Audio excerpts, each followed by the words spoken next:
Live from the Georgia Dome in downtown Atlanta, the final game here in the Georgia High School Association's football championships. It will be Colquitt County against Brookwood. We say hello and good evening and welcome to our primetime coverage of high school football here in the great state of Georgia. And we have a great football game setting the stage here as we conclude what has been a great 48 hours here in downtown Atlanta and the Georgia Dome. And for the call of the 5A state championship game in primetime here on the great GPB, let's head upstairs to the men who will call tonight's game, Dave Garner and Harper LaBelle. Gentlemen, good evening and have a great call. Hey, good evening, Gil. We want to thank you and welcome you to the 5A State Championship right there, alongside my broadcast partner, Harper LaBelle, former Atlanta Falcon. And Harper, two teams here in the 5A title game that took different paths to get here, but nonetheless, they're in this championship. Well, it doesn't matter to me if you take the surface streets, the highway, or if you're in the diamond lane. The main goal is to get here to the Georgia Dome, and both of these teams have earned that honor tonight. Let's talk about the Colquitt County Packers. Now, a lot of folks may say Colquitt, but if you ask the locals, it's Colquitt, and that's what I'm going with here tonight. I don't want to get in trouble, but regardless of how you pronounce it, Harper, they have an explosive offense. 39 points a game, Dave, is what they're averaging on offense.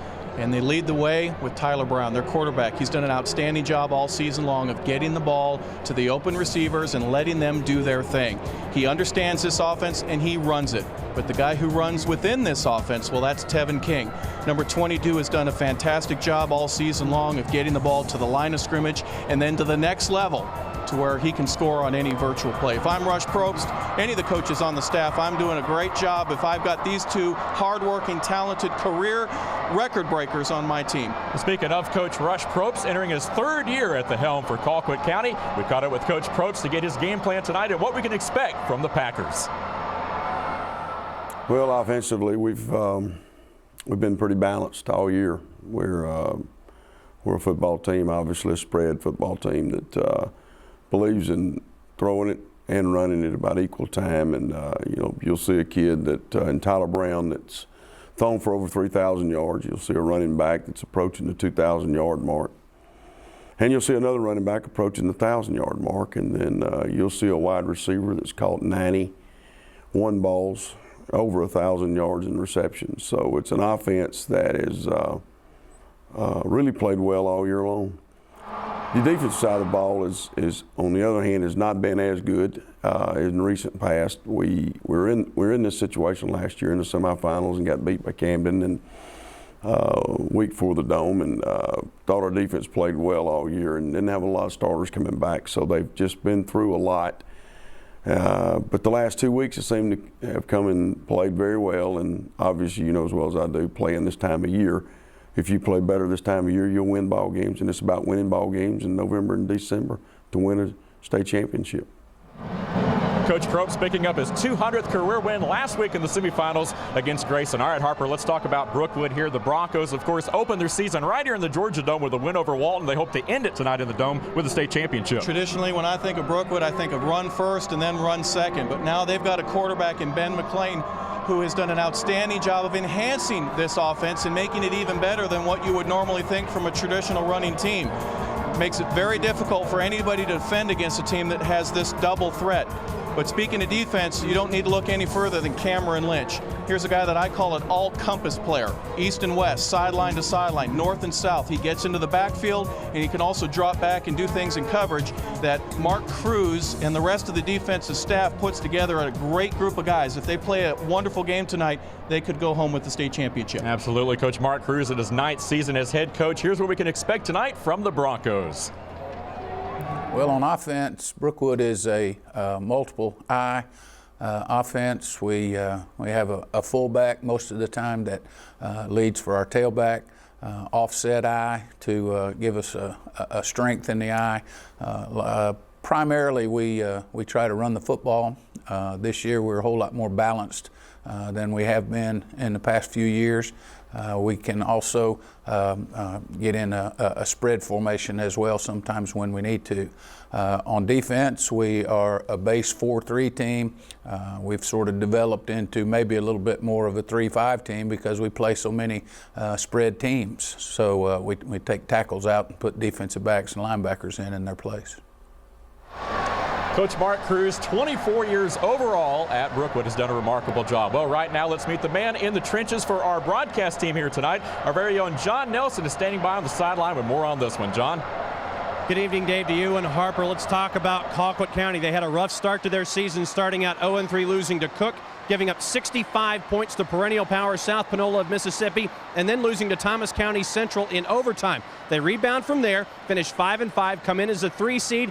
They could be the third 5-loss team to win a title if they win here in Week 15 tonight. Brookwood, they've been here before. They're no strangers to playing in a championship game, but they're trying to reverse the fortunes of their last 2, where they were outscored by Lowndes and Parkview by a total of 77-14. Guys, 4 down, 1 to go. This one should be a good one. All right, there you go. Thanks, John. Look forward to talking to you throughout the night. As we get set for kickoff, we throw it back down to Gil Tyree from GPB Sports Central. Let's rock and roll.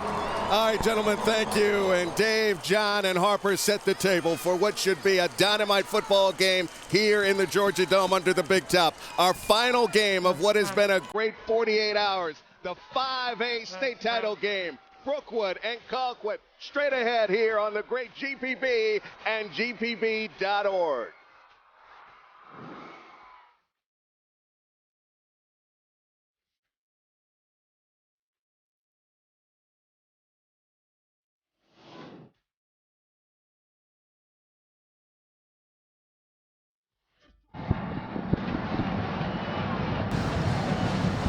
Saturday night football fever inside the Georgia Dome as we welcome you to the 5A State Class Football Championship. Colquitt County Packers taking on the Brookwood Broncos, a 9-5 against a 13-1, but nonetheless, the third meeting between the two as we get set to rock and roll. Of course, Brookwood winning the previous 2 meetings back in 97 and 98. One of those, of course, taking place right here in the Georgia Dome. So the third meeting between the two here tonight, and this third meeting, Harper, is for the title. I couldn't be more excited right now. This is a great game. The atmosphere, you got really all of Colquitt counties here and most of Gwinnett, great crowd, and we're ready to go. Eric Yang will boot it away, an outstanding kicker who puts a lot of his kickoffs in the end zone, and this one will reach the end zone as well as DeMonte Ridley went back deep for it, and we'll see the Colquitt County Packers take it at the 20. They have an outstanding quarterback in Tyler Brown, who has led the way for the offense this year. The Packers, of course, with 5 losses during the regular season, but have really poured it on here in the playoffs. Of course, winning all 4, only one of those games at home. They're going to look at Brown's numbers this year. Very impressive, closing in on 6,000 passing yards and 42 touchdowns. Well, Brown's a senior. He'll go to work. We'll take a look at the rest of the Packer offense in a moment. 1st and 10 from the 20. A man in motion, that is the tight end who moves in. That is Flornay Smith. Another man in motion, some good movement. It's Brown going to swing it out into the short flat there, and a first down to Trey Cooper, who already has a catch in this ball game. Cooper will be one guy that Colquitt will count on here tonight. They're going to look at the offensive line. Bryce Giddens flanked by Brewer and Ryan, the guards. Ward and Mobley, the tackles, and they're big. King Ridley, Little Smith, and Hudson, the backs and receivers. And there are some record breakers on this team that we'll talk about later. 1st and 10, swings it out. First touch of the night for Tevin King. He's going to have 7 yards up close to the 39-yard line. And a big play right there on 1st down. And tell you what, this team is going to hurry up here a lot tonight in what they do offensively. They like to throw those quick little screens out to the flat, Dave. They do it quite often, and when they're successful like this, they keep the sticks moving. They're going to do it all night. Gain of 7 on 1st down, 2nd and 3. Here's Brown firing across the middle. Has a man, that's Flornay Smith, into Brookwood territory and down at the 42. So a big catch right there by the junior tight end, Ty Flornay Smith, who has his first reception of the night, and that's a big one right there.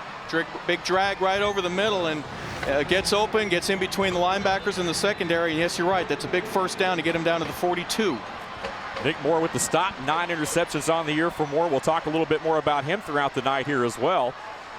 Meanwhile, Colquitt, again in that spread offense, will not take a lot of time between snaps. They'll be on the ball. Going to swing it out to King once again. 40, 35, watch out inside the 30, still driving. Finally wrestled down by Nick Tompkins. who is playing defense here tonight.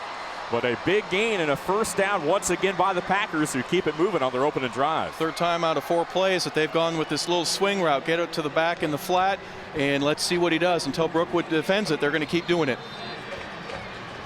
And this is an offense that's averaged 39 points a game in the postseason, 35.5 during the regular season. Big hole, that's Ridley with his first touch of the night. Number 23, DeMonte Ridley, tackled by Nick Moore, but not before Ridley got loose in the secondary, and that's going to be close to another first down. Nice mix up there where they've been passing, and when you think that they are, they're going to go right up the middle. Quick little trap. Ridley gets another first down, or real close to it. He's only a few inches away.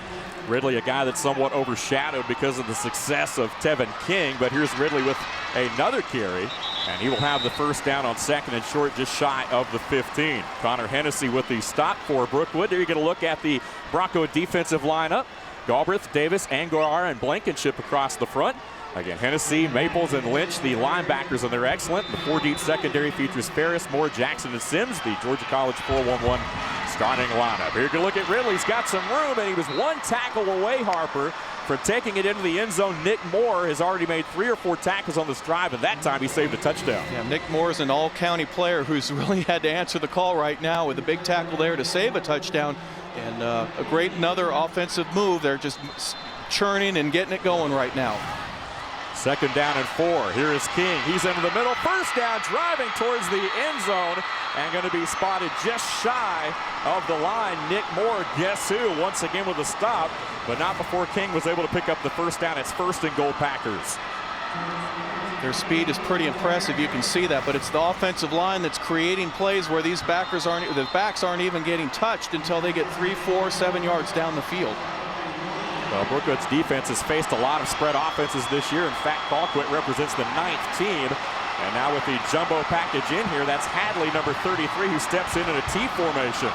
Brown takes a snap straight ahead, over the top, touchdown, Damian Bentley. Bentley in for the first time tonight on short yardage, dives over the top and into the end zone for a score. Great athletic move by Bentley. You watch here, there's a big surge. He just jumps over everybody in the pile. Cameron Lynch couldn't get him until he was already 2 yards in the end zone. Nice touchdown for the Packers to put them up early in the ball game. So here is Rich Tyndall. 47 of 50 on PATs this year. And he knocks it right through there. 9:16 left here in the opening quarter. And Colquitt County takes the opening drive and goes 80 yards. Capped by a 1-yard touchdown run by Damian Bentley. And what a start for this 9-5 Packer team carrying the banner for South Georgia here tonight. Yeah, very impressive first drive, Dave. No doubt that they're trying to score as much and as often as they possibly can, especially against Brookwood, who's still trying to figure out what they can do. Big disadvantage for Brookwood is they haven't seen this team a whole lot except for just a few game films and maybe talking to some other coaches in the area. So they'll make some adjustments on defense, but pretty soon it'll be their turn to see what they can do on offense. Well, you know, Harper, we were talking about the fact that Brookwood only allows 15 points a game defensively. They've played a lot of spread teams this year, but there was obviously something that Colquitt did on that drive that confused them a little bit. As you see the scoring drive right there, 9 plays, 80 yards, 2:44 off the clock. Bentley, of course, with the 1-yard run. There you see him right there. All smiles here early. Oscar Luna handles the kickoff duties for Colquitt County. It's a high but relatively short kick that'll be taken at the 15. And this one right here is by Cole, a 1,000-yard rusher on the year, as he takes it up across the 20 to about the 25, and that is where Brookwood will start their first offensive possession. There you look at senior Ben McClain. 135 at 225 this year, well over 2,000 yards, 16 touchdowns against 10 interceptions. And of course, he is one of those players that we'll talk about that's basically grown up with this program ever since he was a youth. His dad, of course, has been an assistant for 19 years at Brookwood, and McClain has been an excellent field general this year for that Bronco offense. First and 10 at the 22. And they'll hand it to Tompkins. He's got all kinds of real estate. Watch out. Nick Tompkins, midfield, into Packer territory and shoved out of bounds at the 39. Wow. Trey Scott pushed him out, but not before a big gain. I guess Brookwood answered the phone. They said, hello, we can do it too, guys. We can put the ball way down the field. We're going to run it right on you. And he wasn't touched until he literally stepped out of bounds when Trey Cooper was able to get him right there for a huge gain for Nick Tompkins and the Brookwood Broncos. Another look right here. Tompkins racing into Packer territory. We might be in for a shootout here tonight, which is certainly not the style of play that Brookwood plays, but they have been involved in a couple of shootout matches this year, and they've won them. So 1st and 10, we'll take a look at the Broncos starters in a moment. Twins to the near side. That's Faulkner, the fullback, who really paves the way for Tompkins in that I formation. And once again, Tompkins with some room, breaks a tackle. 25 and down to the 23 he goes. Trey Scott may have saved a touchdown. Great job by the offensive line, Dave, of staying on their guy. They had a man on a hat until Nick Tompkins got, 8-9 yards, and then he met Trey Scott in the backfield there for another first down. Great job by the line, and we've seen both offensive lines do well so far tonight. Well, Tompkins isn't a very big guy. He's listed at 5'9", 165 pounds. He's just a junior. But you see his numbers on the year, well over 1,700 yards. Of course, they have 2,000-yard rushers on this team in Tompkins and Jamal Cole, who we saw in the kickoff return. And we'll get a lot of number 23 and 32 here tonight in maroon.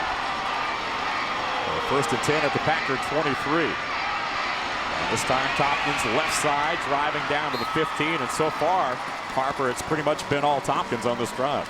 Well, would you want to give it to anybody else when you're getting the results like this? Not right now. So far, so good.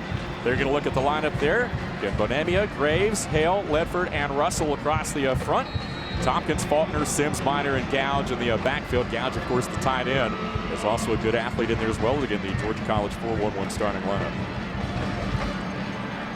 So inside 8 minutes here this opening quarter. Both teams have had the football once. Brookwood continuing with their opening drive and trying to answer the bell here. Brought off the bat in this first quarter. And a draw play. They'll keep it on the ground to Tompkins, who will push it forward on 2nd down and 2. He got 3 and a first down. You're going to look at the Packer defense. Daniel, Smith, Jackson, and Arnold across the front. Very talented. Hunt, Moore, and Gray make a lot of tackles. And Davis, Newsom, Scott, and Blackwell, your 4-deep secondary for the Colquitt County Packers out of Region 3. The 3rd seed. And as John mentioned in the pregame, not a lot of 3 seeds have made it this far. But this Packer program has done an excellent job, the first to reach the final since '99. Here's Tompkins, tripped up at the 11, dives down to the 7. That was Ridge Underwood, number 51, making the stop defensively. Colquitt was out with determining which side was their strong. Rashawn Hunt went in motion late there and they were one guy short on the strong side of the ball, where Nick Tompkins was able to gain a couple extra yards because of that. But good move by him. What's he averaging? 5-6 yards a carry here so far in this drive. Broncos averaging 37.5 points in these playoffs, 3 points better than their season average. They have breezed right through. And here's 2nd down and 6. Left side driving. Tompkins dives into the end zone. Touchdown. Terrific surge again, Dave, by the offensive line. Everybody getting a hat on a guy, making sure they stay with him long enough so nobody's able to touch Nick until, in this case, he's at about the 2-yard line. Make contact with him. He dives forward, gets across, 1 point away from tying this ball game up. Well, that's what you call answering the bell right there, Harper. A true North versus South matchup here tonight in the state of Georgia as Eric Yang attempts to tie this ball game up at the 6:43 mark of the opening quarter. Come out of the hold there of Faulkner. The kick is away, and it's good. Eric Yang has been excellent this year. 6:43, time out of the field. We'll take a quick timeout. You're watching the GHSA State 5A Class Championship. Class 5A Championship on GPB.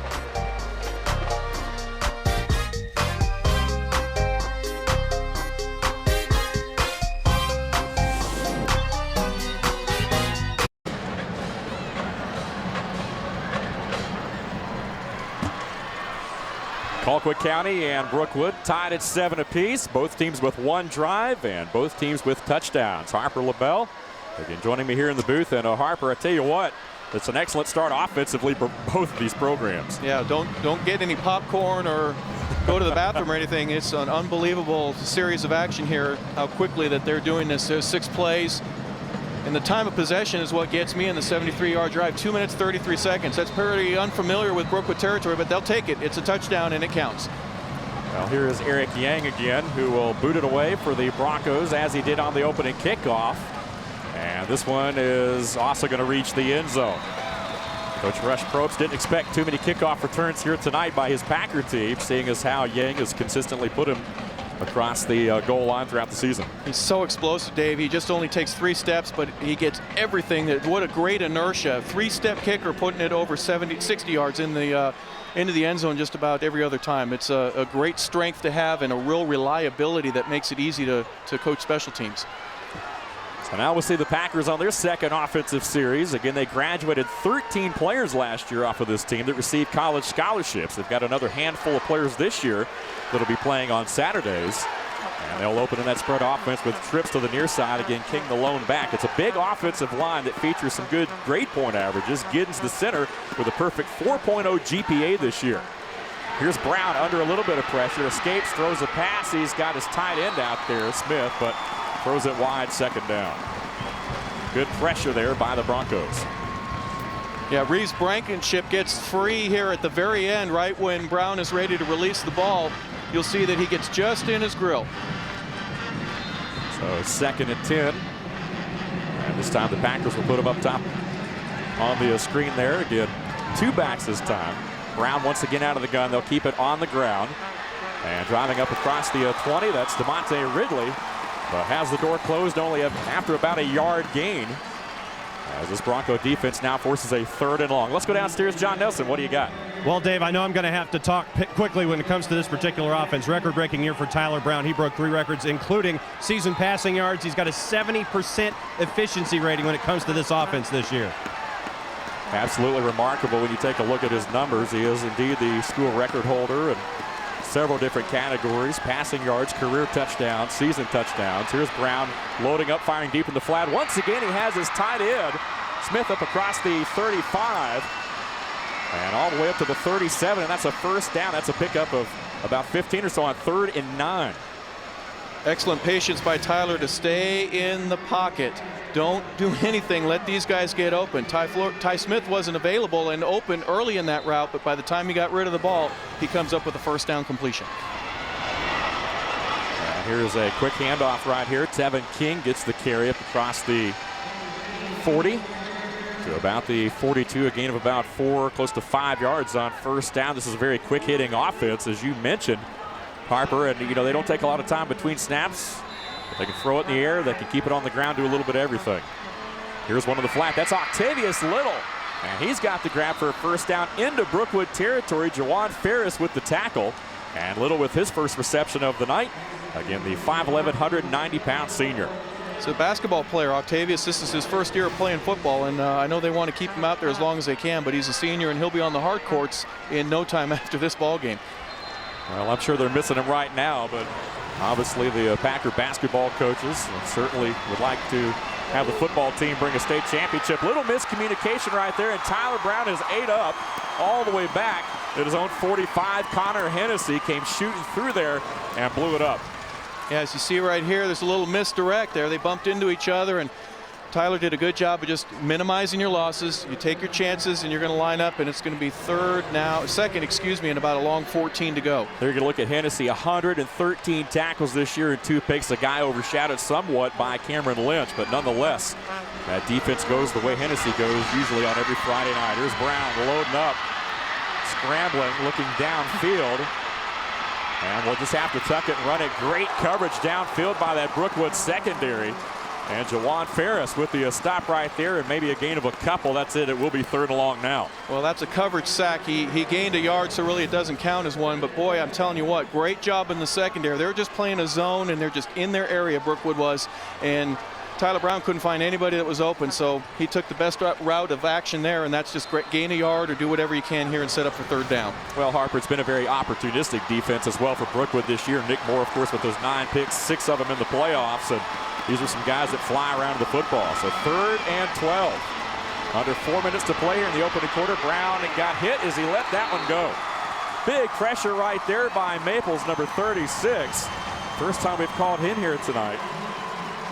Or was that? No, that was Lynch, number 38, who came shooting through there as he does often. Wow, what a great move on the offensive guard that he was able to swim around him, get to the quarterback, and make a big play right there on 3rd down. That's what Brookwood, basically what their defense is designed to do. They didn't do it in the first drive, but they saw a little bit of film, got to talk a little bit, and this is a pretty productive stop here if I'm Brookwood. Lynch with 170 tackles this year, has a couple of school records himself, and now Tanner White will punt it away as the Packers line up in punt formation at the Brookwood 48. That's Sims and Cole back deep. And Cole with the fair catch signal at the 16. Well, GPB is the only station to broadcast the state high school championship games year after year. And now it's your turn to score big with a small donation to GPB.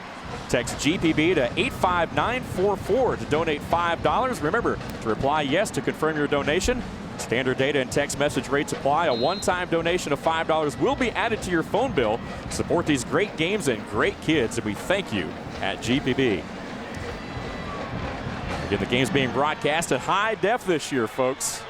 And also as part of GPB and GPB.org. First down and 10 as the Broncos make a stop defensively and take back over. And boy, oh boy, hello, Snoop Arnold, number 31, who came shooting through there. It's Darian Arnold. He goes by Snoop, and man, oh man, not much room there at all on that play. Wow, Tompkins met right as he took the handoff from McLean. Not too sneaky when you don't get blocked, but I'm going to tell you what, Snoop did a great job of just anticipating what was going to happen there. They've been giving it to Nick Tompkins all game long, so let's go in and make a big play, and he sure did there for about a 4-yard loss. Well, this defense isn't very big, Harper. Again, they only average about 170 pounds or so across the board on defense, but they are very quick, and they have certainly improved and hit stride throughout this postseason. Here's a quick toss to Tompkins trying to turn the corner. Won't get there, though. Knocked out of bounds after a short gain. Nice pursuit by the Packers defensively. Yeah, another good job by Darian Arnold to be on his feet, knocked down, and get popped right up and able to push Tompkins as close to out of bounds as he can. That's just basic football from when you first put the pads on. You have somebody cut your legs out from underneath you, then you got to pop up and go make a big play. Nice job. All 73 yards gained on that last drive by Nick Tompkins, who carried the load for Brookwood on that scoring drive. So here's 2:55 left in the opening quarter. 7-7 ball game in this 5A state championship. And McLean now faced with a 3rd and 8. Has some time now under pressure, gets it away into the middle of the field. It's caught by Tompkins, and it's going to be awfully close to the first down marker. Looks like he might be just a little bit shy here. Little under route that we see that Tompkins runs there and was able to get about 12 of those yards back, but they needed 13. They're a little shy right there. It looks they're probably going to measure here. Brookwood has scored 40-plus points 7 times this year. That's 7 times in 14 games this season, just to kind of tell you how explosive their offense is here tonight. And we expected possibly a shootout with the way the Packers have been giving up points this season, but nonetheless, who knows? And he is going to be shy. Just a few inches there, but hey, ball at the 26 right here, and you see Coach Cruz thinking about it. Well, he's sending McLean back in along with the rest of the offensive guys. Here we go. Coach Mark Cruz, again, 24 years overall at Brookwood, a product of UT Chattanooga. Succeeded Dave Hunter, who was there from 87 to 01, is also joining us on the field here tonight as one of our GPB analysts for this championship weekend. Packers are bringing in some of their bigger guys on defense to try to plug up and stop anything going wedging into the middle. Watch the hard count right here once again. Full house backfield, going to shift some linemen around right here. Gouge, the tight end, moves over. Looks like we'll have a delay of game. Looks like Brookwood was just trying to make him jump offside here. Yeah, it's still a little too early in this championship game to take a risk like that. False start. Especially on in the offense. 5-yard penalty, 4th down. But that's a design play. You saw the synchronicity, if you will, like a little ballet where you get the guards moving and then everybody else shifts over, and it was specifically designed to get somebody to jump and cross into the neutral zone. It didn't work on that occasion. So now Nick Moore will punt it away. Moore, again, the outstanding defensive back, but also handles the punting duties. And back deep is Tevin King to return the kick. A little bit of a pressure right here. Good rush. Moore got it out of there. King will let it bounce. And he'll take a Brookwood roll inside the 40 down to the 37. So with 2:10 left here in the opening quarter, it's still a 7-7 ball game, and both offenses have scored. Both defenses have now made a stop. It's a stalemate so far, Harper.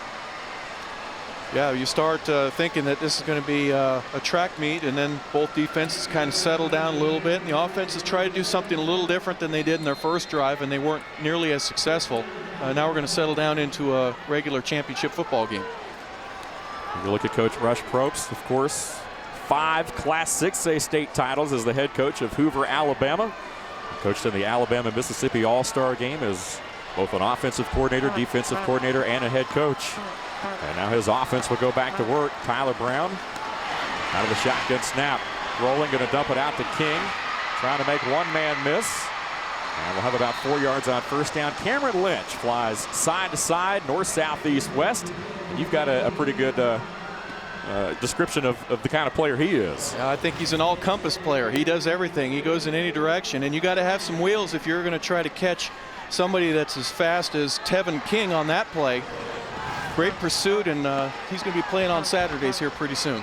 He's a Syracuse commit. That one ruled incomplete. Trey Cooper, the intended target. Remember, Cooper had a catch on that opening Packer drive that resulted in points, but was unable to haul that pass in from Brown there. So 3rd and 6 now. Of course, the Packers making their 3rd trip to the finals.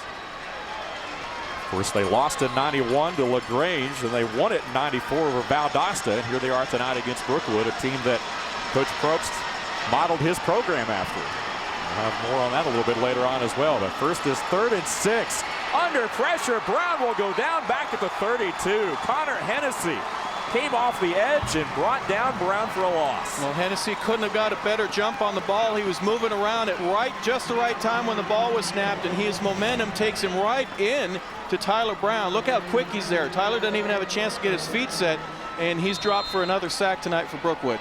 Maples number 36 also there as well, applying the pressure. Got a good hit on Brown. And so now 4th down, and Tanner White will come on again to punt. And you see it from field angle. All kinds of pressure there from Brookwood. Andre Sims back deep, along with Jamal Cole. Both with their heels planted at the 30. Fake. Oh, there's a fake. Trying to make it happen. They will have the first down. There is a flag down back at the 35. That's Damian Bentley who scored the touchdown on the Packers' opening drive, but let's check the penalty. I don't think Brookwood is offside, so there may have been somebody who was not lined up correctly for Colquitt, but that's just, it's too early to tell right now. Well, Coach Probst saying decline the penalty, thinking it's against Brookwood. But it's against the Packers, though, and so the fake punt is all for naught. Well designed, well executed, but it's coming back. Great idea here. Good hole there that was created by Rashawn Hunt there on special teams. Pretty simple to go through that hole. Formation on the offense. Only 6 on the line of scrimmage. 4th down. Didn't have enough guys up there. And now Connor White will come out and probably punt it for real. Ball at the 29.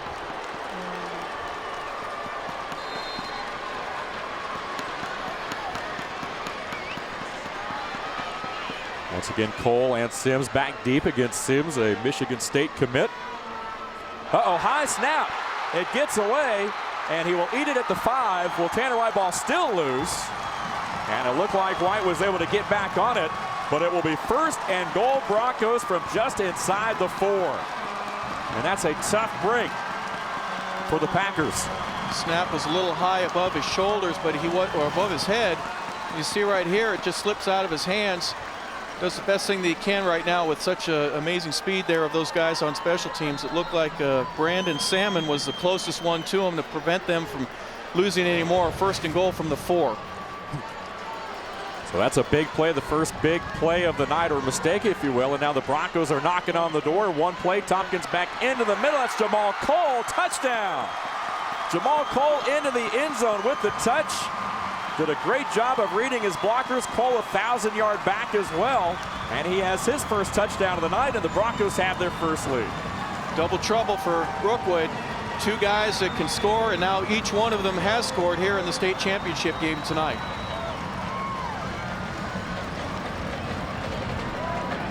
The Broncos making their 5th trip to the finals. were there in 88, won it in 96, and then fell just shy in 02 and 05, but are back here in 2010. And Eric Yang going to try to add the PAT and make it a full 7-point lead. And he will do so. 20 seconds left here in the opening quarter, and it's a 14-7 Brookwood lead in this 5A state championship game. Let's take another look at it right here. You see some of the Colquitt defenders weren't set yet. They weren't really down in a three-point stance, and that happens usually. It's advantage offense, and in that case it results in a quick score, one-play drive, 4 yards, touchdown. Brookwood's ahead. Now Broncos also showing they're able to play a little up-tempo here as well. You're going to look at the Bronco Marching Band in the house here tonight. Of course, we'll be treated to a Battle of the Bands at halftime here as part of our live coverage on GPB.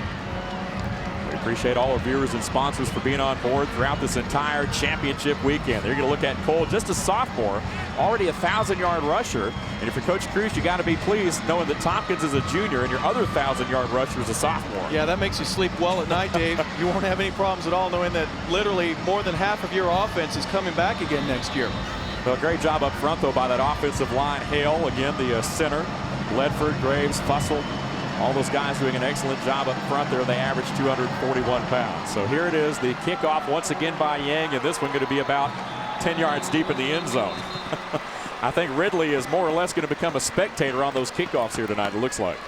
Yeah, it's a shame because we want to see what he can do, but Eric Yang isn't going to provide us with the opportunity to do so if he keeps putting the boot in it that long. Now you see him over there on the sidelines.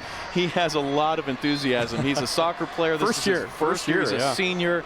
We'll tell that story a little bit later on, but what a great thrill for this young man. So now it's Colquitt County who goes back to work. They call them the Hogs. That's their mascot, and they are Hogs up front, averaging 200 and almost 80 pounds. And right ahead, here it's straight ahead to Tevin King, who takes it up across the 25 to the 28. Gain of about 8 yards on first down on the quick hitter. Great line surge by the offense. They got some big boys up front. Bryce Giddens, one of those guys. He's about 6 feet, 270. He can bench over 380 pounds. And we're going to be blown dead. Looks like we got the end of the quarter. But we're not able to get a play off there, but it's a great ball game here. 14-7. We'll step aside, be right back. You're watching the 2010 GHSA State Football Championships live on GPB.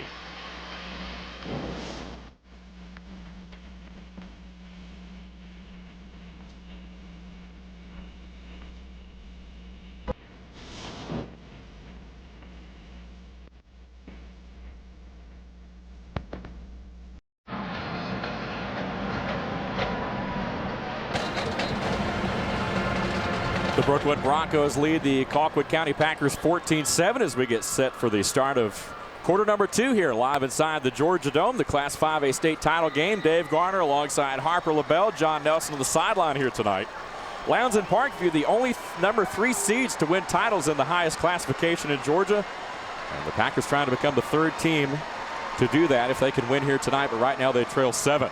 They open the quarter with the football on second down and short. That's DeMonte Ridley, who will have the first down up across the 35 to about the 36.5. Harper, good first quarter all the way around. Lots of action.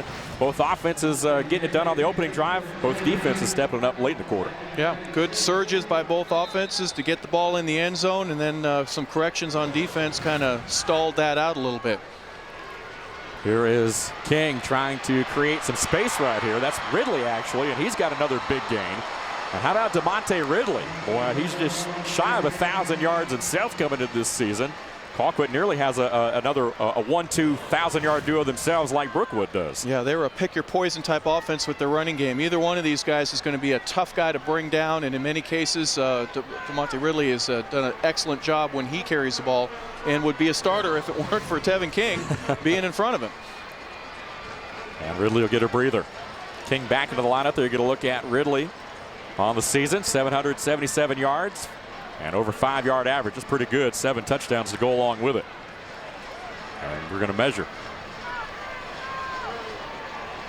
We talked about some of the, you see it short right there, the trifecta, if you will, the 3 record holders off of that's a Colquitt team there, and Tyler King, or Tevin King, excuse me, in rushing. We talked about all the different things that he has there, of course, scoring, career touchdowns, season touchdowns, game touchdowns, season yards, game yards. He is basically the record holder there. 376 yards rushing against MLK in round 2.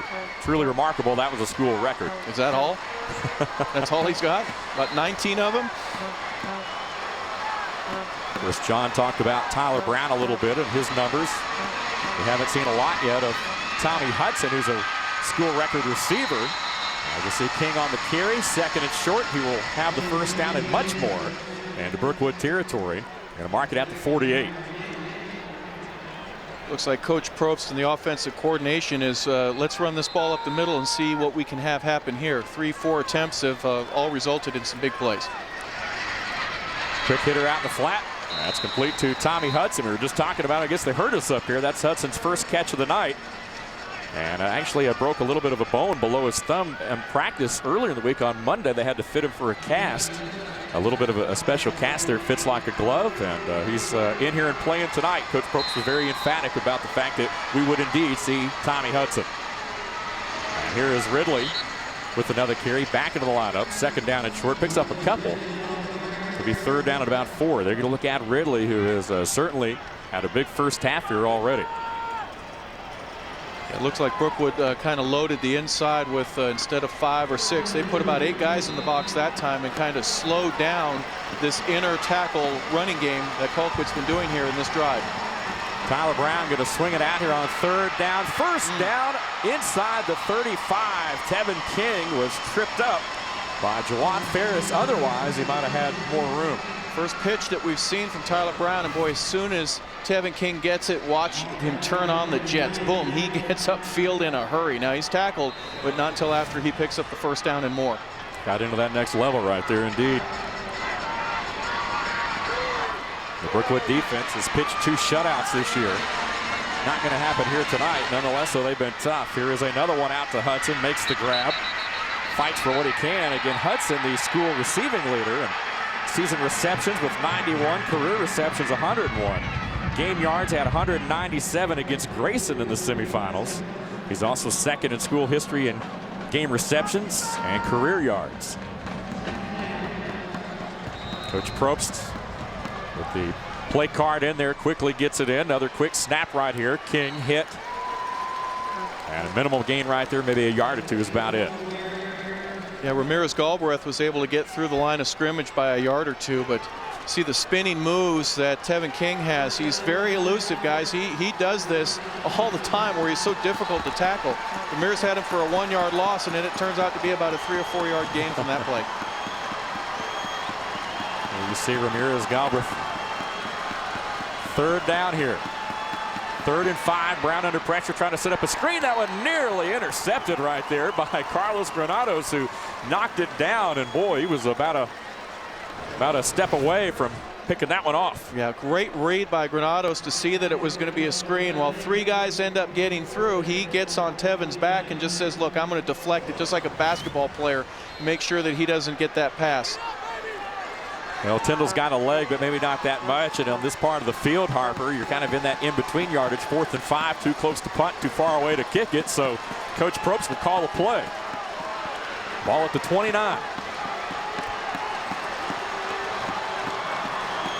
It's again Brown out of the shotgun of that spread.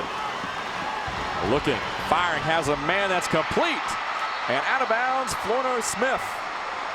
Number 80, the tight end, with another grab. And that one's for a first down right at the 20. Yeah, he just runs up the sideline, catches the ball about 8 yards up the field. He's such a big target. He's 6'3". He's looking possibly to go to Florida here next year, but great job by that tight end with another big catch. Quick snap. Packers will keep it on the ground. That's King. Breaks the tackle, still on his feet. 10 and down to the 8 he goes. And what a run right there by number 22, who looked like he was hemmed in, but was able to create space. Yeah, he's able to get in and out and slither to the inside and outside. He uses the sideline to his advantage there, and you have another great play, and they're right on the ball again. That's what they want to do. Coach Probst was just furious at the guys not getting on the ball quick enough. Moore and Maples with the stop. This time Ridley into the 5, stays on his feet. Great footwork, dives into the end zone for the score. How about that? DeMonte Ridley, the senior, with the touchdown. Terrific balance there at about the 5-yard line to be able to swing inside and out and then get from the 5 and just jet right into the end zone and extend. That's a pretty looking play. That'd be a great picture for him. But more importantly, it's going to be a score that gets them within 1 of tying this ball game up. Here's Tyndall for the PAT, 47 out of 50 coming into this game. And he puts it right through there. So with 8:40 left here in quarter number 2, we're all tied up at 14 apiece, and so far, Harper, it's everything we thought and hoped it would be. Yeah, this is an exciting ball game. Like I said, don't leave your seats, folks. 14 all with 8:40. You know, our previous games, all of them have had some great things that have taken place in these different classifications and the championships, and this promises to be no less interesting. A great game, of course, in the AAA matchup prior to the kickoff here tonight between Sandy Creek and Carrollton. Of course, Sandy Creek going 15-0. You're going to look at the scoring drive. 13 plays, another 80-yard drive, and just 3:40 off the clock. Ridley, of course, with the 8-yard touchdown run. And the Packers even line up quick to kick it off. They don't waste any time doing anything, do they? No, they probably eat quick down there in Colquitt County. They do everything fast, and that's just part of what you got to do there to play a good, aggressive, and competitive football. Luna will kick it off one more time. Jamal Cole back deep. This one is returnable from the 15. Cole to the 20. Has the 25 and upended at the 27-28. Ronnie Caldwell with the tackle there on special teams, and now we'll see the Brookwood offense once again. Semi-finalist at 97 and 98. Of course, Ben McLean right there, a 3-year starter. Was 4 years old when Brookwood won the title back in 96, and he remembers that. Of course, a lot of these kids that have been in the Brookwood program have basically, they're children of the program. Nick Moore, 3 or 4 years old, was a ball boy for the 02 and 05 title teams. And so a lot of these kids have grown up around Brookwood football. Yeah, it's a great honor to be a part of that and be a part of the tradition. It'll live forever with these guys. And here's McLean firing as such a quick release. That one's complete to the tight end. That's Gouge up across the 40 to the 42.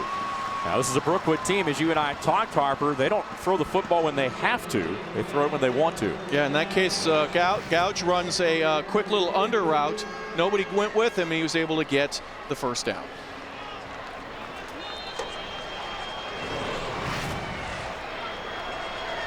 So the ball at the 42. And this offensive line, as we talked about, has been solid this year, averaging about 240 pounds. Ledford, 6'4", 215. But you got Fussell at 285. Bonamia at 6'2", 275. And now we've got a marker down.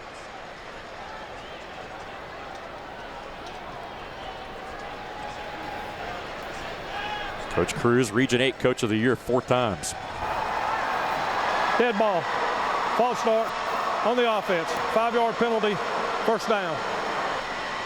Back them up 5, 1st and 15. They're going to look at Coach Cruz, named to the Atlanta Touchdown Club 5A Coach of the Year honors this year. Certainly been an excellent year for Brookwood, who enters the game at 13-1. That lone loss coming in week 3 to Decula, 24-14. But since then, they've rattled off 11 straight and find themselves right here in the Georgia Dome where they started the season, playing for a state championship. Hard to find someone more deserving of the award than Mark Cruz. He's been a great coach for a long, long time. McLean looking to throw again under pressure, gets rid of it in a hurry. That one nearly caught, then nearly intercepted, and then it falls incomplete. Gouge the intended target, and Stacy Blackwell got his hands on it. This is not a very big secondary, Harper, and you would think that Brookwood might try to pick on him. And now let's go ahead and head it on down the sideline here real quick, see what we got. You talk about Mark Cruz and coaches. He doesn't claim to be superstitious, although he did tell me that he's wearing the same outfit that he's been wearing for the last 14 weeks. His kids gave him grief at a recent Gwinnett County Touchdown Club thing. They said, well, he doesn't shave until after Wednesdays. He doesn't do this after Thursdays. Although about the shaving thing, guys, he did tell me that he'd shaved yesterday. Well, that's good. He had to look good for the cameras, I guess. A coach that's not superstitious? Yeah, I was going to say, there's got to be at least one. We can't find any. Yeah. Here's McLean running, firing deep in the flat, has a man off the fingertips of Minor. Nathaniel Minor has a lot of catches this year, but was unable to haul that one in, the pass a little bit high. And so now it's 3rd and 15. Good job by McLean here. As you'll see him, he's trying to buy time, and he's looking deep, a little bit high. It's hard to throw those passes when you're running, especially with the nerves and playing in the dome, and everything's just a little bit different here. He gets that pass in the second, third, maybe the fourth quarter later on. He'll adjust from that, and they'll be able to complete those later tonight. Now the big play right here, and if you're Colquitt County, if you're the Packer defense, I'm trying to force a stop right here, get the football back, and maybe reclaim the lead. This is a ball control offense, but they can't throw it. And McLean firing down the field, has a man complete, first down, ball loose after a big hit, and the Packers recover it. Wow, what a shot from that secondary. John Gray, the linebacker, is the one that recovered the football. It's Trey Scott that was a a hit, right, Dave? Yeah, Trey Scott, it looked like, number 7, came out of nowhere and laid the wood. And they're showing it up on the Jumbotron here inside the stadium, and you could hear the noise from the crowd on that one. Let's take another look at it. This is one of the dangers of being a wide receiver. You get over the linebacker, but between the safety, and you meet a guy just like that. Ball pops loose. Colquitt's got it again. We'll step aside. 8:07 left, quarter number 2. Again, you're watching the GHSA Class 5A State Championship live on GPB. We're back in a moment.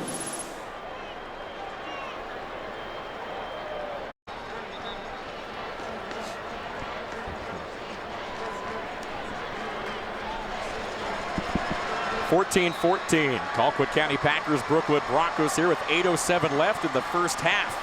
And Dave Garner, Harper LaBelle with you. John Nelson on the sideline here tonight. And Jamal Cole being helped off the field there after that last hit. And the Packers will take over after the fumble at their own 44. Tyler Brown and that offense going to work. Here's Brown loading up, firing. That one intercepted. Intercepted by Lynch. Cameron Lynch still on his feet. And we'll take it up close to midfield. So how do you like that? The Packers with a big hit defensively cause a fumble. And on the next play, the Broncos get it right back. Wow, anything you can do, we can do better, it seems. That's the way this game has been going. What an exceptional move and an athletic way to get up in the air by Cameron Lynch. Wow. Big interception, get the ball back. Now he tried to make something happen here after he makes the catch. You notice that he veers off to his left looking for a blocker. Doesn't find anything, but so he'll just settle down right there where he is. Well, Lynch, of course, as we talked about, will be playing next year, leads Gwinnett County in tackles, not just Brookwood. And back on the other end, here's Tompkins, reverses his field, 35, 30. And down to the 25 goes Nick Tompkins. Trey Scott made the stop, but not before a huge gain by the Brookwood Broncos. Excellent job by the offensive line again. It's a surge where Nick Thompson gets up to the line of scrimmage and he just gets to pick wherever he wants to go because he's got a couple different areas. He goes against the grain right here, starts to his right, cuts back there where you see that he's got an opening, and the next thing you know, he's 10, 20, he's 30 yards down the field with an excellent pickup. Tompkins second in Gwinnett County in rushing and a first-year starter. And here back the other way. Gets the carry and takes it down just shy of the 20.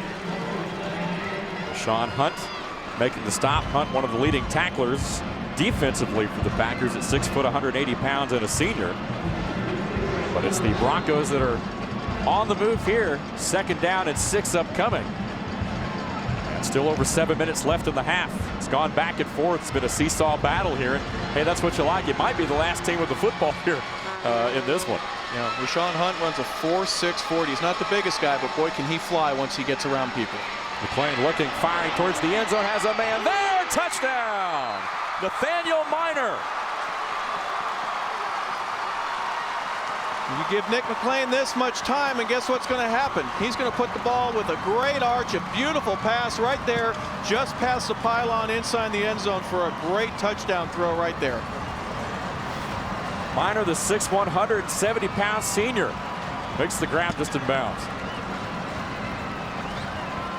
Oh, that ball was on the money. Right where it had to be. And now Eric Yang will look to add yet another PAT. And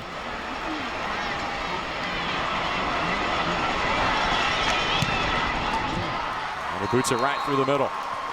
So 6:48 left here in the half. And Brookwood reclaims the lead, 21-14.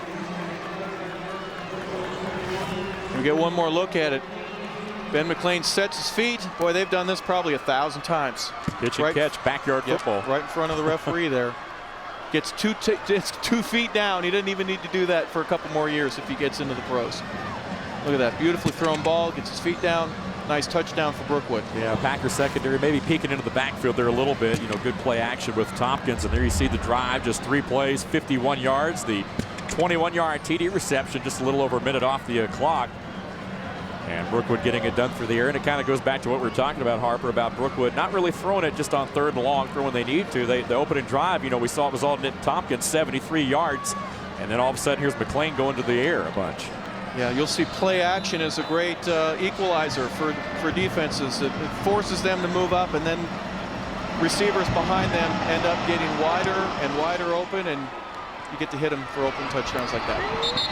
And another one by Yang. This one 5 yards deep in the end zone. Not quite as far as the one that was, 9 or 10 yards there a while ago. So Yang must be getting a little tired, I guess.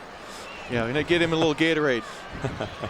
Here you look at Coach Rush Probst as, again, he's been an excellent coach. As we talked about all the state titles, was featured as the head coach there at Hoover High, Alabama, as a team spotlighted as part of an MTV series, 2-a-days, and was hired at Colquitt County a few years ago in his 3rd season. Now had him in the semifinals last year and fell just shy against the eventual champion Camden County Wildcats, 19-10. We're going to look at Tyler Brown, who leads his team up 10 of 16, 103 yards here in this first half. Not a bad first half. Packers trail by just 7. And swinging out right here, and that is Cooper, number 2, who has his 2nd catch of the night. Another quick little screen to the outside. They're reading something that Brookwood, if they're playing a little bit too far off, hey, they're going to take what they give you. If the defense gives you a 5-yard cushion, then let's throw it out there and let's roll at 2nd down and 6. We can do a lot of different things off of that. Clock rolling, 6:22. And this time they keep it on the ground. There's some room for Tevin King. Watch out, he corralled at the 38. Nick Moore made the stop and may have saved a touchdown with the way King runs. He was 1 man away from breaking it. But that is a first down. Just takes a simple underneath handoff, and then he goes right up the middle, and next thing you know, he hits the brakes, forces a defender to stop his feet, and then, boy, takes advantage like that. He can hit the hole and stop on a dime and then get going again. Packers right up on the ball. Another quick hitter right here. This one's Ridley. And he punches ahead for 6, close to 7 yards there. Again, the playoffs have pretty much all been on the road for Colquitt County this year, except for round 3. They were at home against Mill Creek because of the way the bracket shook up, and that was the first home playoff game for the Packers since '99. The average yards of play right there, you saw it, almost 5 for Colquitt. And that one complete to the big tight end, Smith, once again. And that's going to be good enough for a first down right at midfield. Yeah, Ty Smith just runs out to the flat. He's open enough. Give him the ball. He gets another first down. Nice pickup. And he is big. I'll tell you what. Takes up a lot of room over there. 6'3", 204, and just a junior. A lot of younger players on this team that'll be back next year for both sides.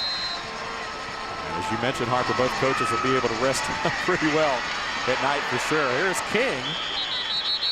He's finally stopped just inside the 45 there. On 2nd down, so it'll be 3rd down upcoming. Granados, number 48, on the stop. This is a Brookwood defense that has played well this year, and as we mentioned, has played a lot of spread teams this year. Certainly nothing new. Yeah, spread teams are fast. You got to line up right away. Here we go again. He's going to swing it out. Tommy Hudson, right at the first down marker. I believe he got the first down with a spot at the 39. And Hudson, again, one of those record holders. He leads Colquitt. Several different categories. There is a Brookwood player down at the 45, as you see Hudson.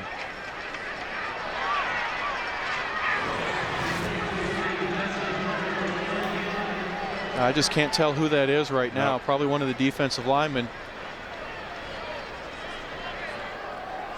Now, both these teams, of course, Harper, getting it done in the semifinals, though. Brookwood, of course, playing Collins Hill, which was a rematch from a game early in the year when they went to double overtime, but they had a much easier time against them in the semifinals, winning 26-7. Tompkins went over 100 yards in that game. Nick Moore had a couple of interceptions, and again, just an overall a great effort there. And then, of course, Colquitt beating Grayson, who had knocked off Valdosta. Of course, Tevin King had the game-winning touchdown in that one, and it looks like Carlos Granados is the injured player, but he is up and moving around. That's good news. Well, join in on the GPB Sports Central chat during the game at gpb.org/football and hit the Game of the Week tab. Brookwood High's AD Dave Hunter and GPB's Friday Nights in Georgia host Bob Houghton will be on the chat to answer your questions.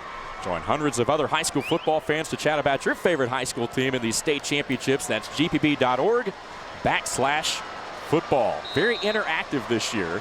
High def and everything. A lot of chat going on there. Want to encourage folks to take advantage of that. Entering the 21st century with style. And movement going to be on Hudson, the receiver. Yep. And that's one of those things that, you know, when you're a receiver, you break the huddle not even knowing the snap count because usually they don't have to. There's a couple cardinal sins. 5-yard penalty, first down. A couple of cardinal sins of football, and one of them is a wide receiver jumping the gun. You never want to do that. Know the snap count and don't be the one to jump off sides. And that'll drive a coach like Coach Probst crazy. Very animated. He is fun to watch, isn't he? Well, you can, up and down that sideline. You can tell he loves what he's doing, and yes, he is. He's a north and south guy too. He's pacing those sidelines. He's going to need new shoes at the end of the evening. 22 years overall as a head coach. So here's 1st and 15. Brown out of the gun, has plenty of time, fires in the flat, has his tight end once again. And a big gain right there of about 12 or 13 yards, just shy of the 30. Terrific protection there up front by the offensive line. Brookwood brought a little bit of a blitz. They brought an extra couple of guys, and watch Tyler Brown waiting, gets rid of that ball, and a nice catch. Another first down for Ty Smith. So 2nd and short. And Brown on the keeper this time will have just enough for the first down. He only needed a yard or two, and he got it, but there is a penalty marker down, it looks like. Connor Hennessy made the stop.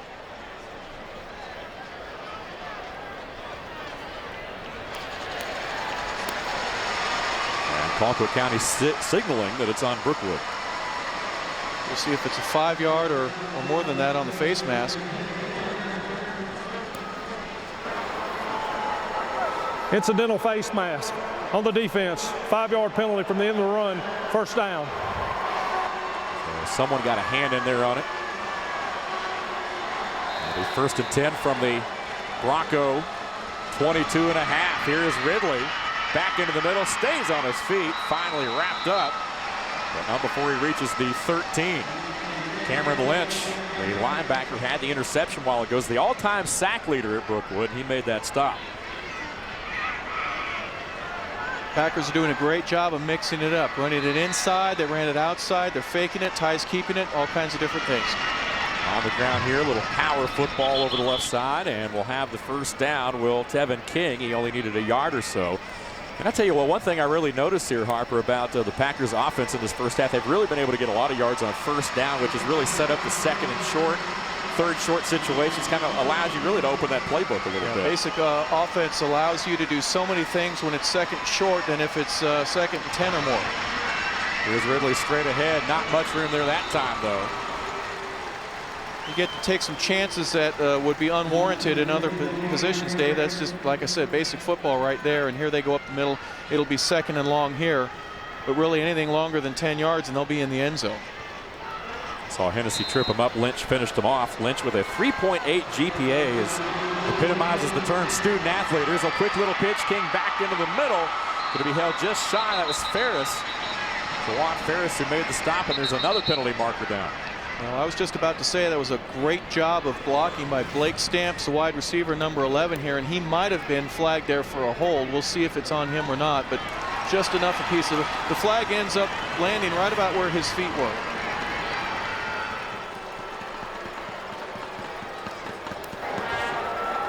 Holding on the offense. 10-yard penalty from the spot of the foul. 2nd down. So 3:52 left here in the first half. That'll back the Packers up a bit. And Colquitt County trailing by 7. Will be 2nd and 15. Again, this Packer team last year's semifinalist, as we talked about, just 4-6 the first year in Probst's first year, though. But boy, he turned them around quick. And despite the 5 losses this year, the Packers tightening up some things defensively have kept the offense rolling and find themselves here in the title game. For the 3rd time in Packer history, of course, the old Moultrie High School made a couple of title appearances many years ago, and a lot of folks in the Moultrie area are sure to remember a lot of that old history. Isn't it neat how you get to recall some of those things like that in special occasions when the team this year, whoever it is, gets to recount some of the things from the past. makes for strong relationships, especially at the high school level. Well, here we go. They'll call it 2nd and goal. Going to fire a little halfback pass there, but that one wide. And intended for Hudson. Vermonte Ridley threw it up there, but it was covered pretty well by Brookwood. Well, Hudson broke free at about the 6-5 yard line, somewhere in that, but the ball was a little underthrown, so we had to come back and get it. Otherwise, it might have been a very aggressive call there. An interesting, if you call it a trick play, really just an unusual one that they did there that could have scored a touchdown. You see that ball was a little bit short. Sometimes these guys wear those gloves that prevent them from getting a better grip on the ball. It kind of impends what they can do with the football when they try to throw it. So here is 3rd down and long. Now the play will come in from the sideline here. And it looks like we'll have a timeout on the field. Coach Probst burning one here. Timeout. And that's only their first. They'll have 2 more. Again, Brookwood with all 3 of their timeouts here with 3:42 to play. And the first half, again, Colquitt came in unranked, started the season 0-3. But a remarkable job by that man right there and these players and the staff who have stayed together. Of course, Darius Dawson, a coach who was away from the program, came back to it late in the season and has kind of helped out defensively a little bit. These guys have really turned it around. Coach Probst told me during the week that on November 7th, after the season was over, they had really a players-only meeting. And those guys amongst themselves, especially the seniors, said, literally, it's easy to say that we're 0-0, but once we got in the play, and they made a commitment to one another in a way that really makes a bond amongst men and amongst football players. It's a very unique situation, and they decided to take that to the next level. And every game that they've played with, come high water or whatever. I'll be careful how I say that. They're burning the ships behind them. They're not going to go anywhere else but play as hard as they possibly can. And so far, it's been extremely successful for them. Well, there probably hasn't been a team in the postseason that's faced the adversity that these guys have had with 5 losses. They had 5 turnovers against Mill Creek in the quarterfinals, but overcame that and still won 27-14. So again, these guys have played well. And playing quality opponents too. Yes. Even in the region. Lowndes and Valdosta are 2 quality opponents, and they lost to both of them. But you know what? They qualified. They're here, and they deserve to be playing for the championship. Absolutely, absolutely. So after the timeout here, Brown out of the gun. Brookwood showing blitz here perhaps, and now we got a penalty marker, and this may be a delay of game. 5-yard penalty. Well, Colquitt is not a team you expect to have a lot of, delay of games as fast as they snapped the ball there, but obviously got behind there a little bit with the timeout. Yeah, especially with the noise too. They may not have heard the whistle and broke route as quickly as they could. Coach may have had a few more things to say, and it ended up costing him 5 yards. We're going to look at the current drive, 12 plays, 65 yards, a little over 3 minutes right here, and it started way back at the 20. So here we go, 3rd down, Brown firing. No, he's hit drop ball loose, and they're going to say incomplete. That ball knocked down there, and guess who? Cameron Lynch came shooting through there. What an amazing play by Cameron Lynch. He is not let anything get in his way. He was getting mauled there, spins around and gets his hand up in just enough time to knock that pass down and force a 4th down and a field goal attempt here by Colquitt. Well, Lynch is the school record holder in sacks, and nearly had another one right here. Now here's Rich Tyndall. They'll put it down at the 27, so a 37-yard field goal attempt right here from the far hash for Rich Tyndall, the senior place kicker. And the kick is away. It's a low liner and wide left. He hooked it, and so the score will remain 21-14 with 3:30 to play in the first half. Tough break there for the Packers. That penalty, trick play that didn't work, a few other things. You expect them to get a little bit out of that. I'd have taken 3 points as a good drive, a good momentum builder for the next time. Brookwood defense saw Cameron Lynch with that excellent play there. It doesn't count as a sack, but it's a knockdown pass in a hurry, and he's got a whole Croker sack full of those all year as well. Well, Brookwood quickly back out to snap the football here, trying to play a little bit of the Packer game, and pretty good little pickup there by Jamal Cole on 1st down. He's going to have 14. And so Brookwood quickly up to the ball here. Championship weekend live right here on GPB and GPB.org. I want to thank you for being with us. We've had an excellent slate of games throughout the course of the 2 days, and championship number 5 of 5 right here tonight live on GPB. We hope you're enjoying it. Want to encourage folks to make a donation there and support these broadcasts, support these student athletes. Here's 1st and 10 on the ground. Tompkins races by some defenders. Watch out. 40, 35, 30. Once again, Jamal Cole pushed out of bounds down at the 10, it looks like. Stacy Blackwell pushed him out. That was Jamal Cole who got the carry. And these guys are running so fluid and so much together, it's hard to tell who has it. He's going to come right into your screen right there. That's Nick Moore that gets enough of a block right there to free him for the big pickup right there. Jamal Cole with an excellent job of getting down the sideline, and again, he deserves getting 1,000 yards with runs like that. He'll have many more in his future. Well, and a great block downfield too by the receiving core as well to help spring it. And that was one of the things that was maybe a little overshadowed on that play, but Cole now has it. Set up just outside the 10 for the Broncos. You hear Mark Cruz there complaining a little bit about the ball not being on the right hash mark. They put it on the pro hashes, and sometimes they're marked as yellow here in this game, but it needed to be out a few extra feet. Obviously, it's going to be real important for this play that the ball be on the correct hash mark. Faulkner, the fullback, leading the way. Straight ahead, not much there, though, at all for Cole. As he dives across the 10, it'll be 2nd down and long right here. Again, the Georgia High School Association believes that athletics and competitive activities are an extension of the classroom as students learn valuable lifelong lessons. And high school athletics exist for the benefit of all student athletes, male and female, regardless of their skill levels. And Harper, as we talk about it, particularly a lot of these offensive, you think these offensive linemen are dumb. You know, that's a reputation they have. These guys have the best GPAs on the team. Yeah, they're doing great. I know I wasn't the smartest guy, you know, but things have changed, and all for the better. Yeah, there are some smart kids out there really hitting the academics, and they're also excellent athletes as well. McLean firing towards the end zone, knocked away. Had 2 players over there. Stephen Moore was in the vicinity. Ben drops back to pass here. He has to set his feet a little different. That's the 2nd time he's tried to go to his big tight end across the middle, and this one falls a little short. That's twice now in the last 3 times he's thrown a little bit behind Michael Gage. So now it's 3rd down, 3rd and 9. And you know you're well within field goal range with Eric Yang, but Brookwood wanting the touchdown right here is Cole once again. He's got some room. 5, dives into the end zone, touchdown.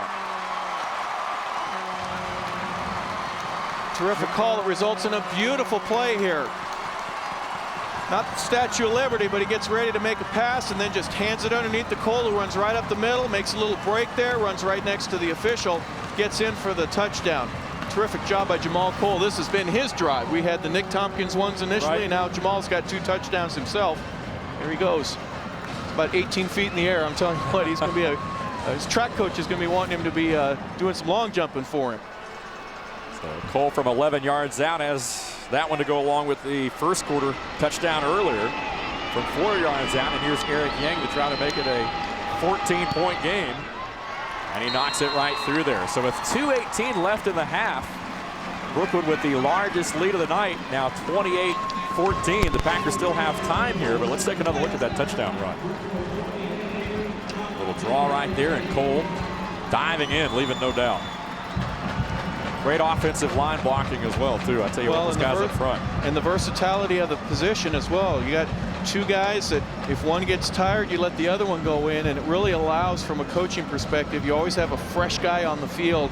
And in many respects, they're competing with one another. They may be great friends, but you know what? They're both trying to do their very best and earn that spot. And that competitive nature has obviously produced dramatic results for Brookwood, not only here tonight, but throughout the whole season.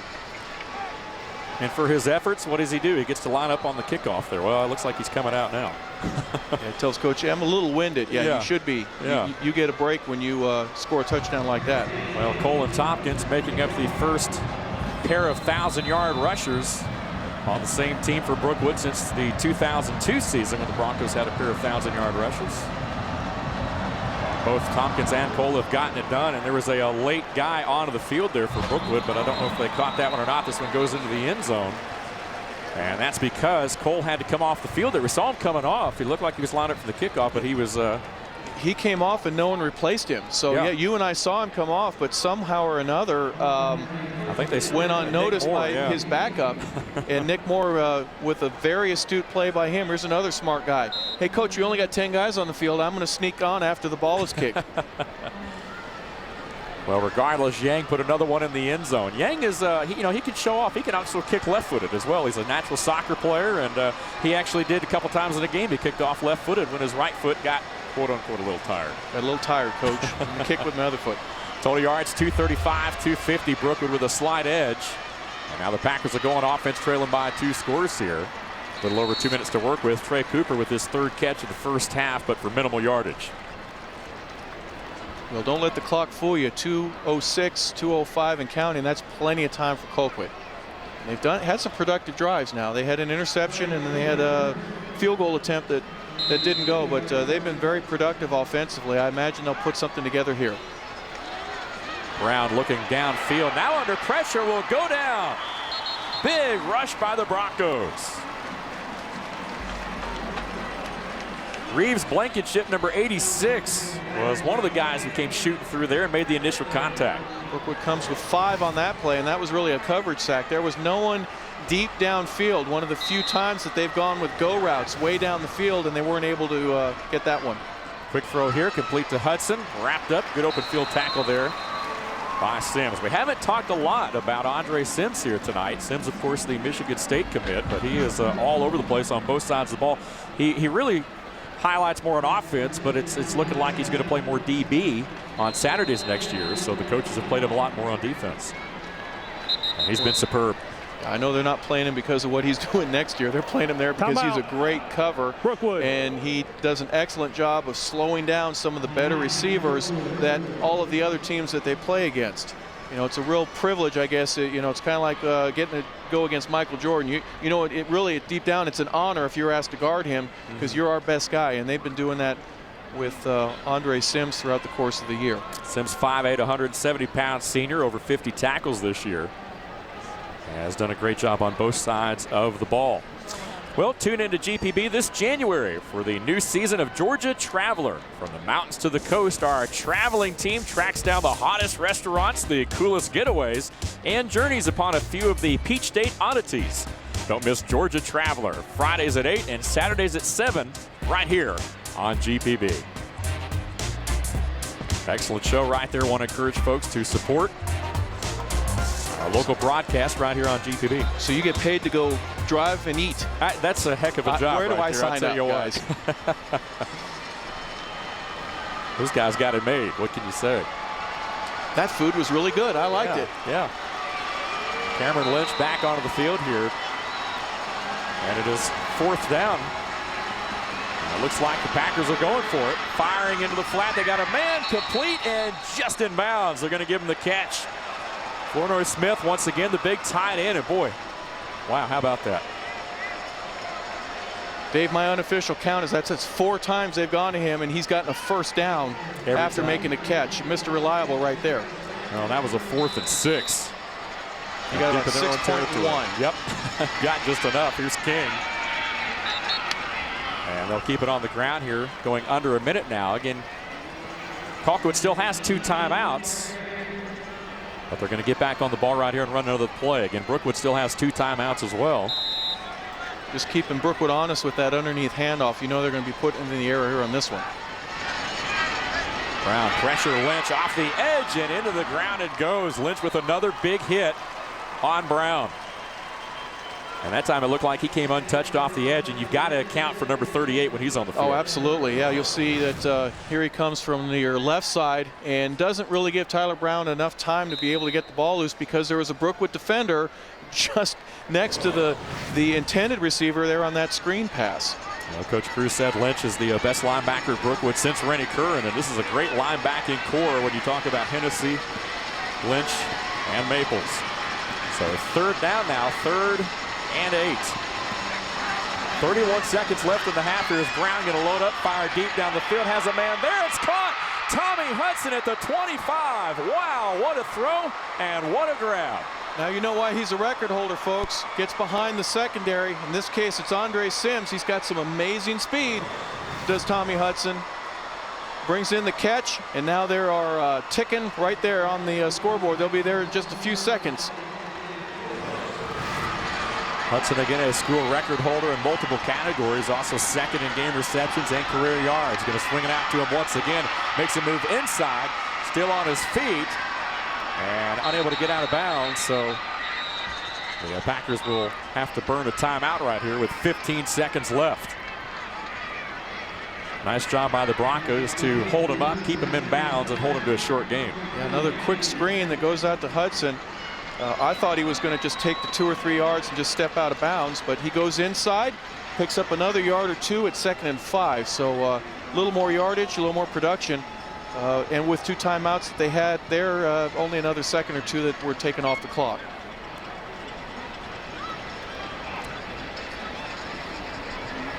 Well, GPB is the only station to broadcast the state high school championship games year after year, and now it's your turn to score big with a small donation to GPB. That's right, text GPB to 85944 to donate $5. Remember to reply yes to confirm your donation. Standard data and text message rates apply. A one-time donation of $5 will be added to your phone bill. But support these great games and great kids, and we thank you from the bottom of our heart right here at GPB. It's been an excellent weekend, and we want to continue to bring these championship games to you and also to feature our student athletes. Yeah, it's a very expensive ordeal to get these high-def cameras and to pay people like you. So we appreciate the contributions. Take a look at Tyler Brown's numbers here. 20 of 27 for 194 yards. Very active already in this first half in the air are the Colquitt County Packers. And possibly another throwing down right here. Brown is hit. Ball on the ground, and they're going to call it incomplete. Well, that'll stop the clock with just 8 seconds left. And there's not a lot of time to do anything right here. Again, Cameron Lynch once again with the pressure. Yeah, it's amazing how he just finds the ball and creates havoc in the backfield. Here on a forward pass, obviously if it comes loose, and the referee was very sure to make positive that it was a forward pass, it's just taken as an incompletion right there. Well, you and I were talking about Lynch and the numbers that he had, and we thought it had to be a misprint. I mean, they have, it's Nintendo, it's PlayStation numbers, 18 sacks and so forth, but after seeing him here today, I can understand why. He's getting 2 or 3 a game. I mean, every time he wants to rush and get to the quarterback, he seems like he's right in his face. Third down right here, but only 8 seconds remain, and that one will be blown dead. It looks like a timeout going to be called by Brookwood defensively. They want to talk things over here. Timeout, Brookwood. Yeah, that's a good timeout, Dave, when you make sure that the way that they're lined up, the Packers are, that if you are even just one guy out of position can cause a tremendous difficulty for you, and you don't want to give up a touchdown here if you can't help it. You want to preserve that lead. A 2-touchdown lead is very safe going into halftime. Brookwood has only allowed 19.75 points in the playoffs, 15.3 overall in 14 games this year. So they've been very consistent, really on both sides of the football, and that's why they're here. And this really coming into this today, we really felt like this was a game of balance versus balance. Both teams very balanced. Obviously, the Packers, they like to run the ball with King and Ridley, but as we've seen, Tyler Brown's thrown for nearly 200 yards here in this first half. And so they've been able to do a little bit of everything as well, but trail by 2 touchdowns.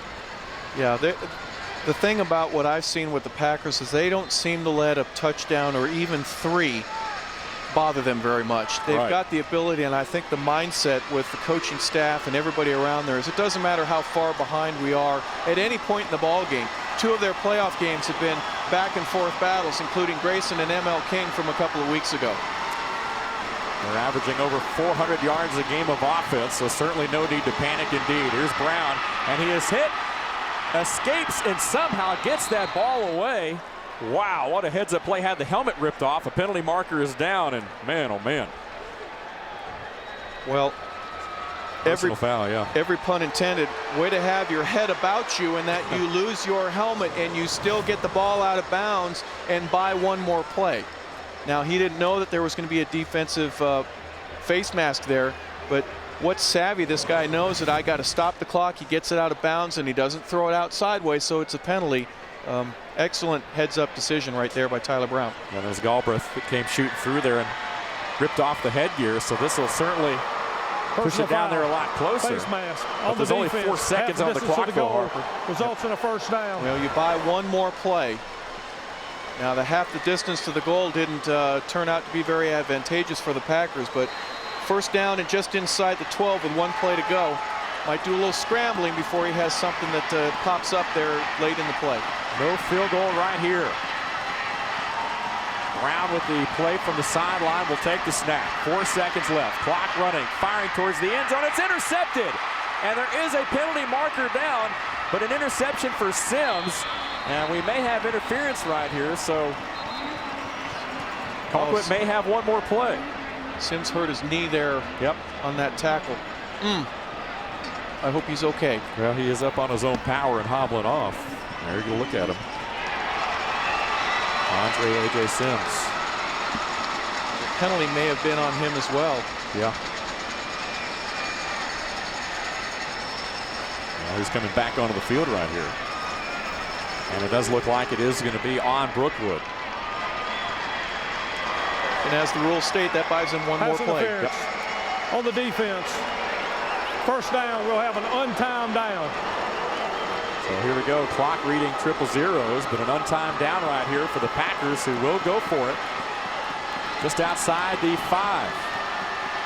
Trying to pull within a possession right here.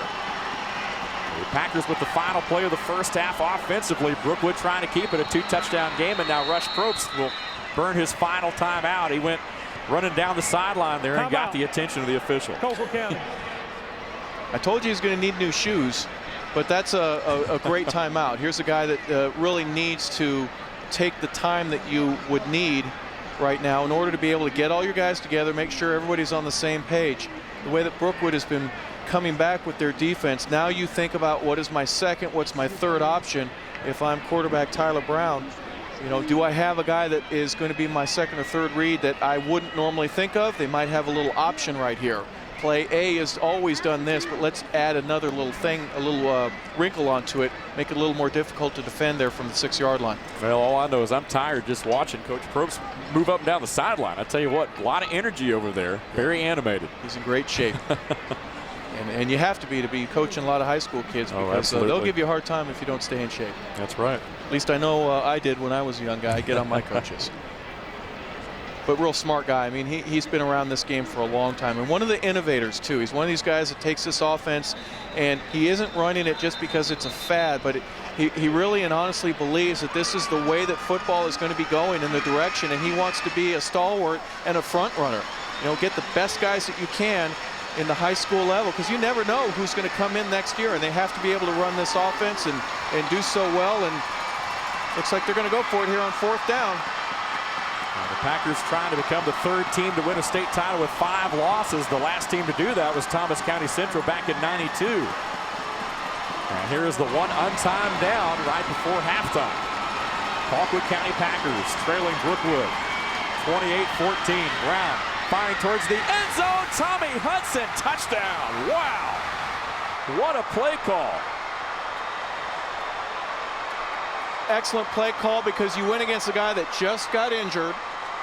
Even if it's just a little bit, he's not running at 100% speed. He may even be 99.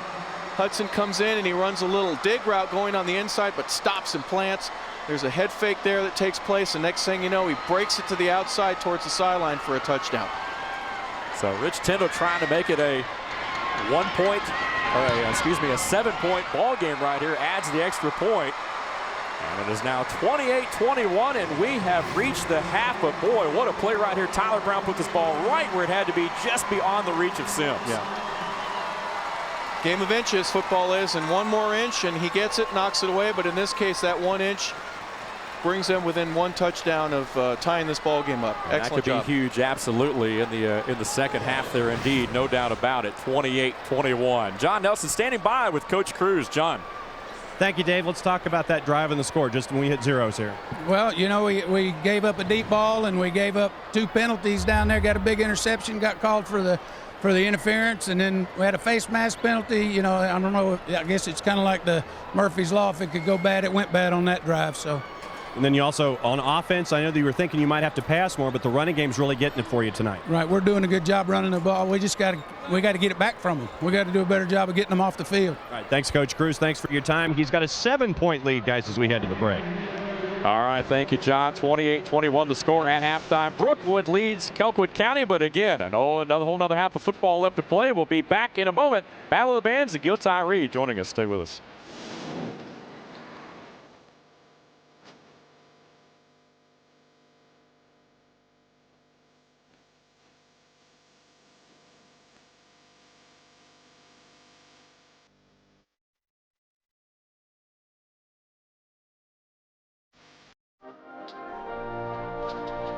All right, welcome back to GPB's live and exclusive coverage of the Georgia High School Association's football championships. What a 5A battle we have going on right now. Colquitt County trailing Brookwood by the count of 28-21. You know, we have the Battle of the Bands, and right now we have the Colquitt County Band entertaining us right now, the 50th Regiment Band. Howard Weinstein is the band director. They're 165 strong. Let's listen in.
The 50th Regiment Band from Colquitt County in the many people who've come up from Moultrie to Atlanta for this big football game here today. Colquitt County trailing Brookwood by the count of 28-21. I am joined with the outstanding principal of Colquitt County, Bob Jones. He has the dual role of being the principal and he's a parent. It's been a busy day for Mr. Jones here today. Tell us about it, Papa. Yes, sir. Well, I've got a 10th grader that plays. He's a backup center on the Packers, and I've also got a son who plays for Georgia Southern and came from Spartanburg. They beat Wofford today, 23-20. So we're excited about that, trying to find a flight to go to Delaware next weekend. Right, Georgia Southern will have the task to go to Newark, Delaware, and get ready as they advance on to postseason play.